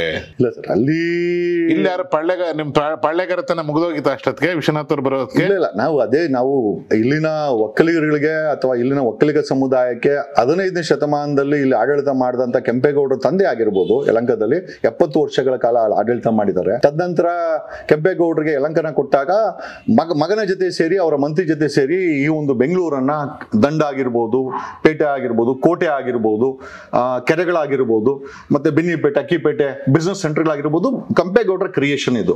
ಸೊ ನಾವು ಅವರನ್ನ ರಾಜ ಅನ್ಲಿಕ್ಕೆ ಆಗಲ್ಲ, ಬಟ್ ಈ was like A king under Vijayanagara ಸಾಮ್ರಾಜ್ಯ. ಈ was like A king. And ರಾಜನ ಎಲ್ಲಾ ರೀತಿಯ ಅವರಲ್ಲಿ ವಿಚಾರಗಳಿತ್ತು. ಯಾಕಂದ್ರೆ ಒಂದು ಸಿಟಿನ ಕಟ್ಟೋದು ಅಷ್ಟು ಈಸಿ ಅಲ್ಲ. ಕಟ್ಟರ ಸಿಟಿನ ಇವತ್ತು ನಾವು ಉಳಿಸ್ಕೊಳಕ್ ಆಗ್ತಾ ಇಲ್ಲ, ಬೇರೆ ವಿಚಾರ. ಬಟ್ ಡೆಫಿನೆಟ್ಲಿ ನಾನು ಎಲ್ಲೋ ಒಂದು ಕಡೆ ಈ ಒಂದು ಬ್ಯಾಟ್ರಾಂಪುರ ಮತ್ತೆ ಯಲಹಂಕ ಮುಂದೆ ಒಂದೇ ಕಾನ್ಸ್ಟಿಟ್ಯೂನ್ಸಿ ಆಗಿತ್ತು. ಪ್ರಸನ್ನ ಕುಮಾರ್ ಅವ್ರ ತಾನೆ ಬಸವಲಿಂಗಪ್ಪನವರು ಈ ಕಾನ್ಸ್ಟಿಟ್ಯೂನ್ಸಿಗೆ ಐ ಥಿಂಕ್ 4-5 ಬಾರಿ ಮಂತ್ರಿ MLA ಎಲ್ಲ ಆಗಿದ್ರು. ತದನಂತರ ಪ್ರಸನ್ನ ಕುಮಾರ್ ಬಂದ್ರು. ಡಿಲಿಮಿಟೇಷನ್ ಅಲ್ಲಿ ಇದು ಒಡೆದೋಗುತ್ತೆ ಸರ್. ಬ್ಯಾಟ್ರಾಂಪುರ ಮತ್ತೆ ಯಲಹಂಕ ಒಡೆದೋದಾಗ ಯಲಹಂಕ ಸಪರೇಟ್ ಆಗುತ್ತೆ, ಬ್ಯಾಟ್ರಾಂಪುರ ಸಪರೇಟ್ ಆಗುತ್ತೆ. ಇಲ್ಲಿಂದನೋ ಅವ್ರ ತಂದೆನೋ ಇಲ್ಲಿ ಇದ್ರಂತೆ 6 ಎಕರೆ ಜಮೀನ್ ಇತ್ತಂತೆ, ಇಲ್ಲ ಅಂತ ಹೇಳ್ತಾರೆ. ಚೋರ್ನಾಯಕನಹಳ್ಳಿ ವಿಶ್ವನಾಥ್ ಅವರು ಒಟ್ಟೂರು ಅಂತ ಹೇಳ್ತಾರೆ. ಬಟ್ ಅವ್ರ ಪೂರ್ಣ ಹೆಸರು ನನಗಿರೋ ಮಾಹಿತಿ ಪ್ರಕಾರ ಈಸ್ ವಿಶ್ವನಾಥ್ ರೆಡ್ಡಿ ಅಂತ. ಅವರು ರೆಡ್ಡಿ ಅಂತ ಯಾಕೆ ಹೇಳ್ಕೊಳ್ಳಲ್ಲ ಅಂತಂದ್ರೆ ಎಲ್ಲ ಕಡೆ ಒಕ್ಕಲಿಗರು ಅಂತ ಹೇಳ್ಕೊಂತಾರೆ ಅಂತ ನಾನು ಕೇಳ್ಪಟ್ಟೆ. ಕಾರಣ ಯಾಕೆ ಅಂತಂದ್ರೆ ಇದು ಒಕ್ಕಲಿಗರ ಬೆಲ್ಟಿನ ಬೇಸ್. ಇದು ಯಾವ ರೀತಿ ಶಿಗಾವಿನಲ್ಲಿ ಲಿಂಗಾಯತರು ಬೇಸಿದೆಯೋ ಆ ರೀತಿ ಇದು ಬೆಂಗಳೂರು ನಾರ್ತ್ ಒಂದು ಒಕ್ಕಲಿಗರ ಬೇಸು. ಬಟ್ ವಿಪರ್ಯಾಸ ಅಂತಂದ್ರೆ ಬ್ಯಾಟ್ರಾಂಪುರನ ಆಗಿರ್ಬೋದು, ಕೋಲಾರದಿಂದ ಬಂದು ಒಬ್ಬ ನಿಂತ್ಕೊಂಡು ಗೆಲ್ತಾನೆ. ಯಲಹಂಕನೇ ಆಗಿರ್ಬೋದು, ಒಕ್ಕಲಿಗರ ಎರಡೂ ಕೂಡ ಒಕ್ಕಲಿಗರ ಸಾಮ್ರಾಜ್ಯ ಆದ್ರೂ ಕೂಡ ಇಲ್ಲಿ ಲೋಕಲ್ ಅಲ್ಲಿ ಯಾವ ಒಕ್ಕಲಿಗರು ಕೂಡ ಲೀಡರ್ ಆಗಿಲ್ಲ ಸರ್. ಸೊ ಅದೇ ಒಂದು ನನಗೊಂದು ಬೇಜಾರು. ಎಲ್ಲಾ ಡಿಸ್ಟ್ರಿಕ್ಟ್ ಇಂದ CM ಆಗಿದ್ದಾರೆ, ಬೆಂಗಳೂರಿಂದ ಯಾರು CM ಆಗಿಲ್ಲ. ನೆಕ್ಸ್ಟ್ ನೀವು ಆಗ್ತೀನಿ ಅಂತ ಹೇಳಿದ್ರಲ್ಲ, ದೈವ ಕೃಪೆ ಸರ್. ಮಂಜುನಾಥನ ಆಶೀರ್ವಾದ ಇದ್ರೆ ಖಂಡಿತವಾಗಿ, ಅಣ್ಣಪ್ಪ ಮತ್ತೆ ಮಂಜುನಾಥನ ಆಶೀರ್ವಾದ ಇದ್ರೆ ಖಂಡಿತ ಆಗ್ತೀನಿ ಸರ್. ಅಲ್ಲ, ನೀವು ಮಂಜುನಾಥನ್ನ ನೋಡಿದ್ರೆ SIT ತನಿಖೆ ಮಾಡಿಸ್ತಾ ಇದ್ರೆ, ಇಲ್ಲಿ ಮತ್ತೆ ಮಂಜುನಾಥ್ ಆಶೀರ್ವಾದ ಬೇಕು ಅಂತೀರಾ? ನಿಮ್ದೇನು ತಲೆ ಸರಿ ಇಲ್ವಾ? ಇಲ್ಲ ಸರ್, ಪ್ರಶ್ನೆ ಅದಂತಲ್ಲ. ಈಗ ನಾವು ಅಲ್ಲಿ ಬೇರ್ಪಡೆ ಮಾಡ್ಬೇಕಾಗುತ್ತೆ ಸರ್. ಈಗ ಆ ಮಂಜುನಾಥನ ದೇವಸ್ಥಾನವನ್ನ ಆಡಳಿತ ಮಾಡ್ತಾ ಅಂತವ್ರು ಒಂದು ಜೈನ ಸಮುದಾಯದವರು. ಬಟ್ ಆ ಮಂಜುನಾಥ ಸ್ವಾಮಿ ನಮ್ಮ ಹಿಂದೂಗಳಿಗೆ ಸೇರ್ಬೇಕಾದವರು. ಈಗ ನಾವು ಅಲ್ಲಿ ಪ್ರಶ್ನೆ ಮಾಡ್ತಾ ಇರೋದು ಮಂಜುನಾಥ ಸ್ವಾಮಿಯ ಸಿಂಧುತ್ವನೂ ಅಲ್ವಾ ಅಥವಾ ಅಲ್ಲಿರುವಂತ ಭಕ್ತಿನೂ ಅಲ್ಲ. ನಾವು ಪ್ರಶ್ನೆ ಮಾಡ್ತಾ ಇರೋದು ಅಲ್ಲೊಂದಷ್ಟು ಕೊಲೆಗಳಾಗಿದೆ, ಅದು ಹಿಂದೂ ಹೆಣ್ಮಕ್ಳದು, ಅದನ್ನು ಮುಚ್ಚಲಾಗಿದೆ. ಅದನ್ನ ಮುಚ್ಚಿದವನು ಒಬ್ಬ ವ್ಯಕ್ತಿ ಬಂದು ಈಗ ಕಂಪ್ಲೇಂಟ್ ಕೊಟ್ಟಿದ್ದಾನೆ. ಈಗ ಅದನ್ನ ನಾವು ನಿಜ ಅಂತ ಪರಿಗಣಿಸೋದಾಯ್ತು ಅಂತಂದ್ರೆ ಅದ್ರ ಮೇಲೆ FIR ಆಗಿದೆ, ಅದ್ರ ಮೇಲೆ ಸ್ವಾಯಿಚ್ಛೆ ಹೇಳಿಕೆ ಆಗಿದೆ. ಈಗ ಒಂದಷ್ಟು ಪಳೆವಳಿಕೆಗಳಿಗೆ ಸಿಕ್ಕಿದೆ. ಈಗ ನಮ್ಗೆ ಅಲ್ಲಿ ಸ್ವಚ್ಛತಾ ಕಾರ್ಯ ಮಾಡ್ತಾ ಇದ್ದೇವೆ ಹೊರತು ನಾವ್ ಯಾರೂ ಕೂಡ ಮಂಜುನಾಥನ ಬಗ್ಗೆ, ಆ ದೈವದ ಬಗ್ಗೆ ನಾವ್ ಯಾರು ಕೂಡ ಚಕಾರ ಎತ್ತಲ್ಲ. We are all great believers of Hinduism, great believers of ಆ ಒಂದು ಸಂಪ್ರದಾಯಗಳನ್ನ ನಂಬಿರುವಂತವ್ರು. ಹಂಗಾಗಿ ನಮ್ಮ ವಿಚಾರ ನಮ್ಮ ಹಿಂದುತ್ವದ ಬಗ್ಗೆನೂ ಅಲ್ಲ ಅಥವಾ ಮಂಜುನಾಥನ ಬಗ್ಗೆನೂ ಅಲ್ಲ. ನಮ್ಮ ವಿಚಾರ ಅಲ್ಲಿ ನಡೆದಿರೋ ಕೊಲೆಗಳ ಬಗ್ಗೆ ನಮ್ಮ ಸ್ಪಷ್ಟವಾದ ಸಂದೇಶ ಸರ್. ಈಗ ಅಲ್ಲಿ SIT ಮಾಡಿದ್ರಿ, ಈಗ ನೀವ್ ಹೇಳ್ತಾ ಇದ್ದೀರಾ ನಮ್ಮ ಯಲಹಂಕದಲ್ಲೇ ಸಿಕ್ಕಾಬಟ್ಟೆ ಆಗಿದೆ ಅಂದ್ಬಿಟ್ಟು. ನೀವ್ ಇಲ್ಲಿ ಮಾಡಕ್ ಹೋಗ್ದೇನೆ ಅಲ್ಲೇ ಯಾಕೆ ಹುಡ್ಕಕ್ ಹೋಗ್ತಾರೆ? ನಿಮ್ಮೂರಲ್ಲೇ ಸಿಕ್ಕಾಬಟ್ಟೆ ತೂತ್ಕೊಂಡಿದೆ, ಈ ತೂತನ್ ಮುಚ್ಚಿ ಸ್ವಾಮಿ. ನೀವ್ ಅಲ್ಲೇ ಯಾಕೆ ಹೋಗ್ತೀರಾ? ಅಲ್ಲಿ ಬೇರೆ ಇದಾರೆ ಮುಚ್ಚೋದಿಕ್ಕೆ. ಇಲ್ಲ ಸರ್, ನಾವೇನು ಅಲ್ಲಿ ಹೋಗಿಲ್ಲ. ಈಗ ನೋಡಿ, ಆನ್ ಗೋಯಿಂಗ್ ಇನ್ವೆಸ್ಟಿಗೇಷನ್ ನಡಿಬೇಕಾದ್ರೆ ನಮ್ಮ ವಕೀಲರುಗಳೆಲ್ಲ ಹೇಳಿದ್ರು, ಜನ ಹೇಳ್ತಾ ಇದ್ರೆ ಒಂದ್ಸತಿ ಹೋಗೋಣ ಅಂತ. ನಾವ್ ಯಾವುದೇ ಕಾರಣಕ್ಕೂ ಧರ್ಮಸ್ಥಳಕ್ಕೆ ಹೋಗಿ SIT ದಿಕ್ ತಪ್ಪಿಸುವಂತ ಅವಶ್ಯಕತೆ ಅಥವಾ SIT ಮೇಲೆ ಪ್ರಭಾವವನ್ನ ಬೀರುವಂತ ಕೆಲಸವನ್ನು ನಾವ್ ಯಾರು ಮಾಡ್ತಾ ಇಲ್ಲ. ಯಾಕಂದ್ರೆ ನಮ್ಮ SIT ಮೇಲೆ ನಂಬಿಕೆ ಇದೆ, ಸರ್ಕಾರದ ಮೇಲೆ ನಂಬಿಕೆ ಇದೆ, ತನಿಖೆ ಮೇಲೆ ನಂಬಿಕೆ ಇದೆ. ಹಂಗಾಗಿ ನಾವು ಯಾರು ಡಿಸ್ಟರ್ಬೆನ್ಸ್ ಮಾಡ್ತಾ ಇಲ್ಲ. ಬಟ್ ಕಮಿಂಗ್ ಟು ಯಲಹಂಕ ವಿಚಾರದಲ್ಲಿ ಸರ್ ನಾವ್ ಯಾರು ಏನು ಮಾತಾಡಿಲ್ಲ. ವಿಶ್ವನಾಥ್ ಅವರೇ ಅದೇನು ಹೇಳ್ತಾರ, ಇರ್ಲಾರ್ದಿರ ಇರುಬ್ ಬಿಟ್ಕೊಂಡವ್ರೆ. ಈ ಇರುಬ್ ಜೊತೆನಲ್ಲಿ ಈ ಜೇನ್ನೊಣಗಳನ್ನ ಬಿಟ್ಕೊಂಡು ಕೆರ್ಕೊಂಡು ಕಿರ್ಚ್ಕೊಂಡು ಮಾಡ್ತಾ ಇದಾರೆ ಸರ್. ಈಗ ಅವ್ರ ಮೈ ತುಂಬಾ ಶುಗರ್ ಹಾಕೊಂಡಿದ್ದಾರೆ. ಅಲ್ಲ ಸರ್, ಶುಗರ್ ಬಾಡಿನೇ ಅದು, ಸ್ವೀಟು. ಸೊ ಈಗ ಸ್ವೀಟ್ ನೋಡಿದಾಗ ಏನಾಗ್ತದೆ, ಇರುಬುಗಳು ಬರ್ತವೆ. ಆ ಸ್ವೀಟ್ ನೋಡಿದಾಗ ಇವನು ಜೇನ್ನೊಣಗಳು ಬರ್ತವೆ. ಕಚ್ಚಿದಾಗ ನೋವು ಆಗೇ ಆಗುತ್ತೆ. ನೋವಾದಾಗ ಕಿರ್ಚೇಬೇಕಲ್ವ ಸರ್, ಅದೇ ಮೊನ್ನೆ ಆಗಿದ್ದಲ್ಲಿ. ಸೊ ಕಚ್ಚಾದ್ಮೇಲೆ ಕಿರ್ಚಿದ್ದಾರೆ. ಈಗ ವಿಶ್ವನಾಥ್ ಅವ್ರ ಕಚ್ಚಿರೋದು ಯಾವ ಜೈನು ಸರ್? ಮೋಸ್ಟ್ಲಿ ಕೆಂಪೇಗೌಡರ ಪಳ್ಳೆಗಾರ ಜೇನೆ ಕಚ್ಚಿರ್ಬೋದು ಸರ್ ಅವ್ರಿಗೆ, ನನ್ಗನ್ಸುತ್ತೆ. ಯಾಕೆ ಅಂತಂದ್ರೆ ಈಗ ಅಲ್ಲಿ ಎಲ್ಲರಿಗೂ ಗೊತ್ತಾಗಿದ್ದೇನು ಅಂತಂದ್ರೆ ಏನೋ ಮಾಡಕ್ ಹೊರಟಿದ್ದಾರೆ ಅಂತ ವಿಶ್ವನಾಥ್ ಅವರು. ಬಟ್ ಅಲ್ಲಿ ಕಚ್ಚಿಸ್ಕೊಂಬಂದು ಕಿರ್ಸ್ತಾ ಇದಾರೆ ಅಂತ ಯಾರಿಗೂ ಗೊತ್ತಿಲ್ಲ. ಅವ್ರಿಗೆ ಆಲ್ರೆಡಿ ನೊಣಗಳು ಕಚ್ಚಿರೋದ್ರಿಂದ ಮೋಸ್ಟ್ ಪ್ರಾಬ್ಲಿ ಕಿರ್ಚಾಡ್ತಾ ಇದ್ದಾರೆ. ಅವ್ರಿಗೆ ಮೋಸ್ಟ್ಲಿ 17 ವರ್ಷದ ಆಡಳಿತದಲ್ಲಿ ಯಾರು ಪ್ರಶ್ನೆ ಮಾಡಿಲ್ಲ ಸರ್. ಅವ್ರಿಗೆ ತುಂಬಾ ನೋವು ಆಗಿರೋದು, ಈಗೋ ಅರ್ಥ ಆಗಿರೋದು. ನಾನು ಸ್ಪೆಸಿಫಿಕ್ ಆಗಿ ಒಂದು 2 ಪದಗಳನ್ನ ಬಳಸ್ತೀನಿ, ವಿಶ್ವ ಅಂತ. ಅವ್ರಿಗೆ ವಿಶ್ವ ಅಂತ ಕರೆದ್ರೆ ಶಾರ್ಟ್ ಆಗಿ ನನ್ನ ಜಗ್ಗು ಅಂತಾರೆ ಅಥವಾ ಜಗ್ಗಿ ಅಂತಾರೆ, ಜಗ್ಗಿ ಅಂತಾರೆ, ಜಗ್ಗು ಅಂತಾರೆ. See this nothing wrong. C ಕರೆಯೋದು ಭಾವನೆಗಳು. ಎಷ್ಟೋ ಜನ ಸಾರ್ ಅಂದಾಗ ಬರ್ತಾರೆ, ನಾನು ಸಾರು ಅನ್ಬೇಡಿ ನನಗೆ, by name you can call me ಅಂತಾರೆ. ಸೊ ನಾನು ಆ ಭಾವನೆಯಲ್ಲಿ ವಿಶ್ವ ಅಂದಾಗ ಪಾಸಿಬಲಿ ಅವ್ರಿಗೆ ಈಗೋ ಅರ್ಥ ಆಗಿದೆ ಅಂತ ನನಗನ್ಸುತ್ತೆ. ಏನ್ ವಿಶ್ವ 400 ಗಾಡಿ ತಗೊಂಡೋಗ್ತೀಯಾ, ಈ 400 ಗಾಡಿಗೆ ಪೆಟ್ರೋಲ್ ಇಲ್ಲಿಂದ ಬರ್ತಾ ಇದೆ, ದುಡ್ಡು ಯಾರು ಕೊಡ್ತಾವ್ರೆ ಅಂತ ಕೇಳಿದ್ವಿ. ಸೊ ಮೋಸ್ಟ್ ಪ್ರಾಬಬ್ಲಿ 17 ವರ್ಷದಲ್ಲಿ ಯಾರು ಅವ್ರನ್ನ ಪ್ರಶ್ನೆ ಮಾಡಿಲ್ಲ. ಅದು ಹರ್ಟ್ ಆಗಿದೆ ಸರ್. ಅಲ್ಲ, ನೀವು ಇನ್ನೊಂದು ಹೇಳಿದಿರಾ, ಅವರು ಅಲ್ಲಿ ದುಡ್ಡು ಇಟ್ಟಿದ್ದಾರೆ, ತಿರುಪತಿಲಿ ದುಡ್ಡು ಇಟ್ಟಿದ್ದಾರೆ, ಅವರೇ ಎಕ್ಸ್ಪ್ಲೈನ್ ಮಾಡ್ತಾ ಇದ್ದಿದ್ದು. ಅದ್ ನಿಮಗ್ ಗೊತ್ತಾ ಅವ್ರು ಎಲ್ಲೆಲ್ಲಿ ದುಡ್ಡು ಇಟ್ಟಿದ್ದಾರೆ ಅಂತ? ಸರ್ ಪ್ರಶ್ನೆ ಅದಂತಲ್ಲ. ಈಗ ಸರ್ ನನಗೆ ಆ ಒಂದು ವಿಶ್ವ ನೀನ್ ಯಾಕಪ್ಪ 400 ಗಾಡಿ ತಗೊಂಡು ಹೋಗ್ತಾ ಇದೆಯಾ ಅಂದಾಗ ಸರ್ ಆ ಕಮೆಂಟ್ ಸೆಕ್ಷನ್ ಅಲ್ಲಿ ಅದು ಸರ್ 100 ಕೋಟಿ ಧರ್ಮಸ್ಥಳದಲ್ಲಿ ಇಟ್ಟಿರ್ಬೋದು ಅಂತ ಒಂದು ಕಮೆಂಟ್ ಸೆಕ್ಷನ್ ಯಾರೋ ಹಾಕೋದು. ನಾನು ಆ ಸ್ಕ್ರೀನ್ ಶಾಟ್ ತೆಗೆದು ನನಗೆ ಇನ್ನ ಅದು ದಾಖಲೆ ಮಡ್ಕೊಂಡಿದ್ದೀನಿ.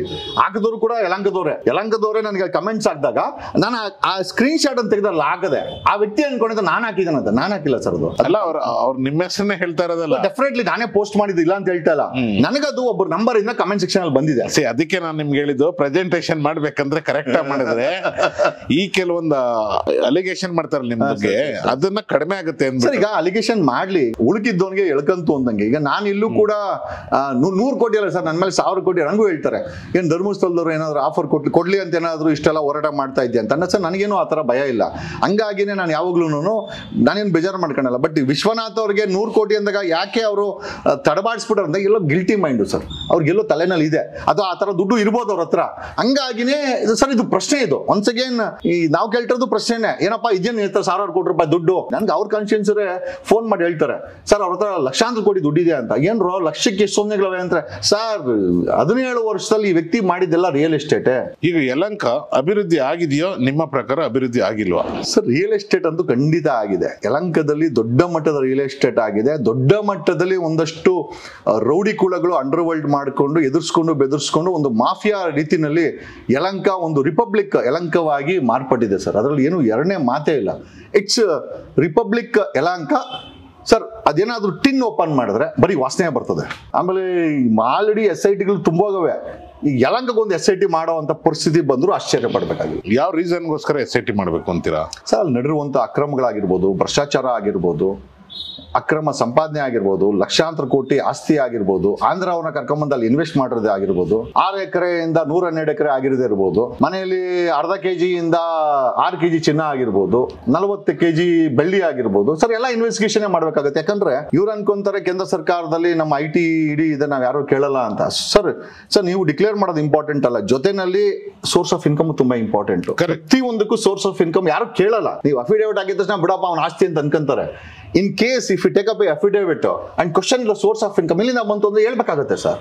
1.5 ಲಕ್ಷ ಸಂಬಳ ಬರುವಂತ ಒಂದ್ ಹೇಳ್ತೀನಿ ಕೇಳಿ. ಯಾರೇ ಒಂದು ಅಫಿಡೇವಿಟ್ ಹಾಕ್ತಾರೆ ಅಂದ್ರೆ MLA ಆಗ್ಲಿ ಅಥವಾ ನೀವೇ ಆಗ್ಲಿ ನಾವೇ ಆಗ್ಲಿ ಯಾರಾದ್ರೂ ಒಂದು ಅಫಿಡೇವಿಟ್ ಅನ್ನ ಗವರ್ನಮೆಂಟ್ ವೆಬ್ಸೈಟ್ ಅಲ್ಲಿ ಅಥವಾ ಗವರ್ನಮೆಂಟ್ ನಾವು ಡಾಕ್ಯುಮೆಂಟ್ ಮಾಡ್ತೀವಿ ಅಂತ ಅಂದ್ರೆ ನಾವು ಇತ್ತ ಸೋರ್ಸೇನೆ ಮಾಡ್ಬೇಕಾಗುತ್ತೆ ಸರ್. ಆತರ ಸರ್ ಮನ್ಸಲ್ಲಿ ಅನ್ಕೊಂಡ್ ಮಾಡೋದು ಯಾರು ಪ್ರಶ್ನೆ ಮಾಡಲ್ಲ. ಈಗ ಇದೇ ವಿಶ್ವನಾಥ್ ಅವರ ಡಿಕ್ಲರೇಷನ್ 2008ರಲ್ಲಿ ಫಸ್ಟ್ ಟೈಮ್ MLA ಆದಾಗ 6 ಕೋಟಿ ಇದೆ, ಈಗ 66 ಕೋಟಿ ಏನೋ ಆಗಿದೆ. ಈಗ ಅವರ ಡಿಕ್ಲರೇಷನ್ ಜಮೀನು 6 ಎಕರೆ ಇದ್ದಿದ್ದು ಇವಾಗ 112 ಎಕರೆ ಆಗಿದೆ. ನಮ್ಮ ಪ್ರಶ್ನೆ ಇಷ್ಟೇ ಸರ್, ಸಿಂಪಲ್. ಒಬ್ಬ MLA ಆಗಿ 1.5 ಲಕ್ಷ ಸಂಬಳ ಬರ್ತದೆ, 50,000 60,000 ನೀನ್ ಕಾನ್ಸ್ಟಿಟ್ಯೂನ್ಸಿ ಓಡಾಡಕ್ಕೆ ಬೇಕು ಸರ್. 90,000 80,000 ಮಿಕ್ಕಬಹುದು ನನ್ನ ಪ್ರಕಾರ. ಸರ್ ಆ 80,000 80,000 ಇಂಟು 10 ನೀನು 1 ವರ್ಷ ಅನ್ಕೊಂಡ್ಬಿಟ್ರೆ 80,000 ಇಂಟು 1 ವರ್ಷ 10 ಲಕ್ಷ ಆಯ್ತು. 17 ವರ್ಷಕ್ಕೆ ನಿನ್ನ income it won't cross more than 1.7 crores. 1.7 ಕೋಟಿ ಅಷ್ಟೇ ಆಮದಾನಿ ಉಳಿದಿರೋದು ಯಾವುದು ಸರ್ಕಾರದಿಂದ ಬರುವಂತ ಸಂಬಳ. ಸರ್ ನಿಮ್ಮ ಅಸೆಟ್ 6 ಎಕರೆಯಿಂದ 112 ಎಕರೆ ಆಗ್ಬಿಡ್ತದೆ. ನಿಮ್ಮ ಅಸೆಟ್ಸ್ 6 ಕೋಟಿಯಿಂದ 66 ಕೋಟಿ. What is it trying to reflect? ಏನಂಗಾರೆ ಬರೀ ರಿಯಲ್ ಎಸ್ಟೇಟೇ ಮಾಡಿದ್ರೆ ಇವರು? ಓಕೆ, ಪ್ರಿಸ್ಯೂಮಿಂಗ್ ಅವರು ರಿಯಲ್ ಎಸ್ಟೇಟೇ ಮಾಡೋರೆ ಅಥವಾ ಬೈಯಿಂಗ್ ಅಂಡ್ ಸೆಲ್ಲಿಂಗೇ ಮಾಡೋರೆ, ನಿಜವಾದಂತ ಲೆಜಿಟಿಮೇಸಿ ಇತ್ತ, ಅದರಲ್ಲಿ ಪ್ರಾಮಾಣಿಕತೆ ಇತ್ತ, ಅಲ್ಲಿ ಯಾವುದು ಯಾರಿಗೂ ತೊಂದರೆ ಆಗಿಲ್ಲ, ಸಾರ್ವಜನಿಕರಿಗೆ ಕಾಂಪೌಂಡ್ ಹಾಕಿದ್ದು ಅಥವಾ ಅಧಿಕಾರಿಗಳಿಗೆ ಬಳಸಿ ಯಾವುದು ಸಮಸ್ಯೆಗಳಾಗಿಲ್ವಾ? ನೀವು ಬರೀ ಅಡ್ಗೋಡೆ ಮೇಲೆ ದೀಪ ಇಟ್ಟಂಗೆ ಹೇಳ್ತಾ ಇದ್ದೀರಾ. ನನಗೆ ಅದು ಬೇಡ. ಪರ್ಟಿಕ್ಯುಲರ್ ಆಗಿ ಒಂದ್ 4-5 ಇನ್ಸಿಡೆಂಟ್ ಹೇಳಿ. ಇನ್ಸಿಡೆಂಟ್ ಅಂದ್ರೆ ಇವತ್ತು ಪ್ರಾಪರ್ ಆಗಿ ಪ್ರಾಪರ್ ಆಗಿ ಇವತ್ತು ಬೆಳಗ್ಗೆ ಎಲ್ಲ ಒಂದ್ ಕಡೆ ಹೋದ್ರಿ, ನೀವೆಲ್ಲ ಯಲಹಂಕಕ್ಕೆ ಹೋದ್ರಿ, ನಾನು ಲೈವ್ ನೋಡಿದೆ. ಓಕೆ, ಸೊ ಆ ತರದ್ದು ಎಲ್ಲೆಲ್ಲಿ ಏನೇನು ಇನ್ಸಿಡೆಂಟ್ ಒಂದ್ 4-5 ಹೇಳ್ಬೋದಲ್ಲ ಸರ್? ಒಂದು ಸಾಕು ನೋಡಪ್ಪ. ಸರ್ವೆ ನಂಬರ್ ನೋಡ್ರಿ, ಸರ್ವೆ ನಂಬರ್ 28/1 5 ಎಕರೆ ಹೊಡೆದಿದ್ದಾರೆ MLA ಅಂತ ಹೇಳಿ. ಆ ತರದ್ದು ಸರ್ ಈಗ ಅಡ್ಗೋಡೆ ಮೇಲೆ ದೀಪ ಇಡ್ಬೇಡಿ ನೀವು ದಯವಿಟ್ಟು. ಅಡ್ಡಗೋಡೆ ಮೇಲೆ ದೀಪ ಯಾವುದೂ ಇಲ್ಲ.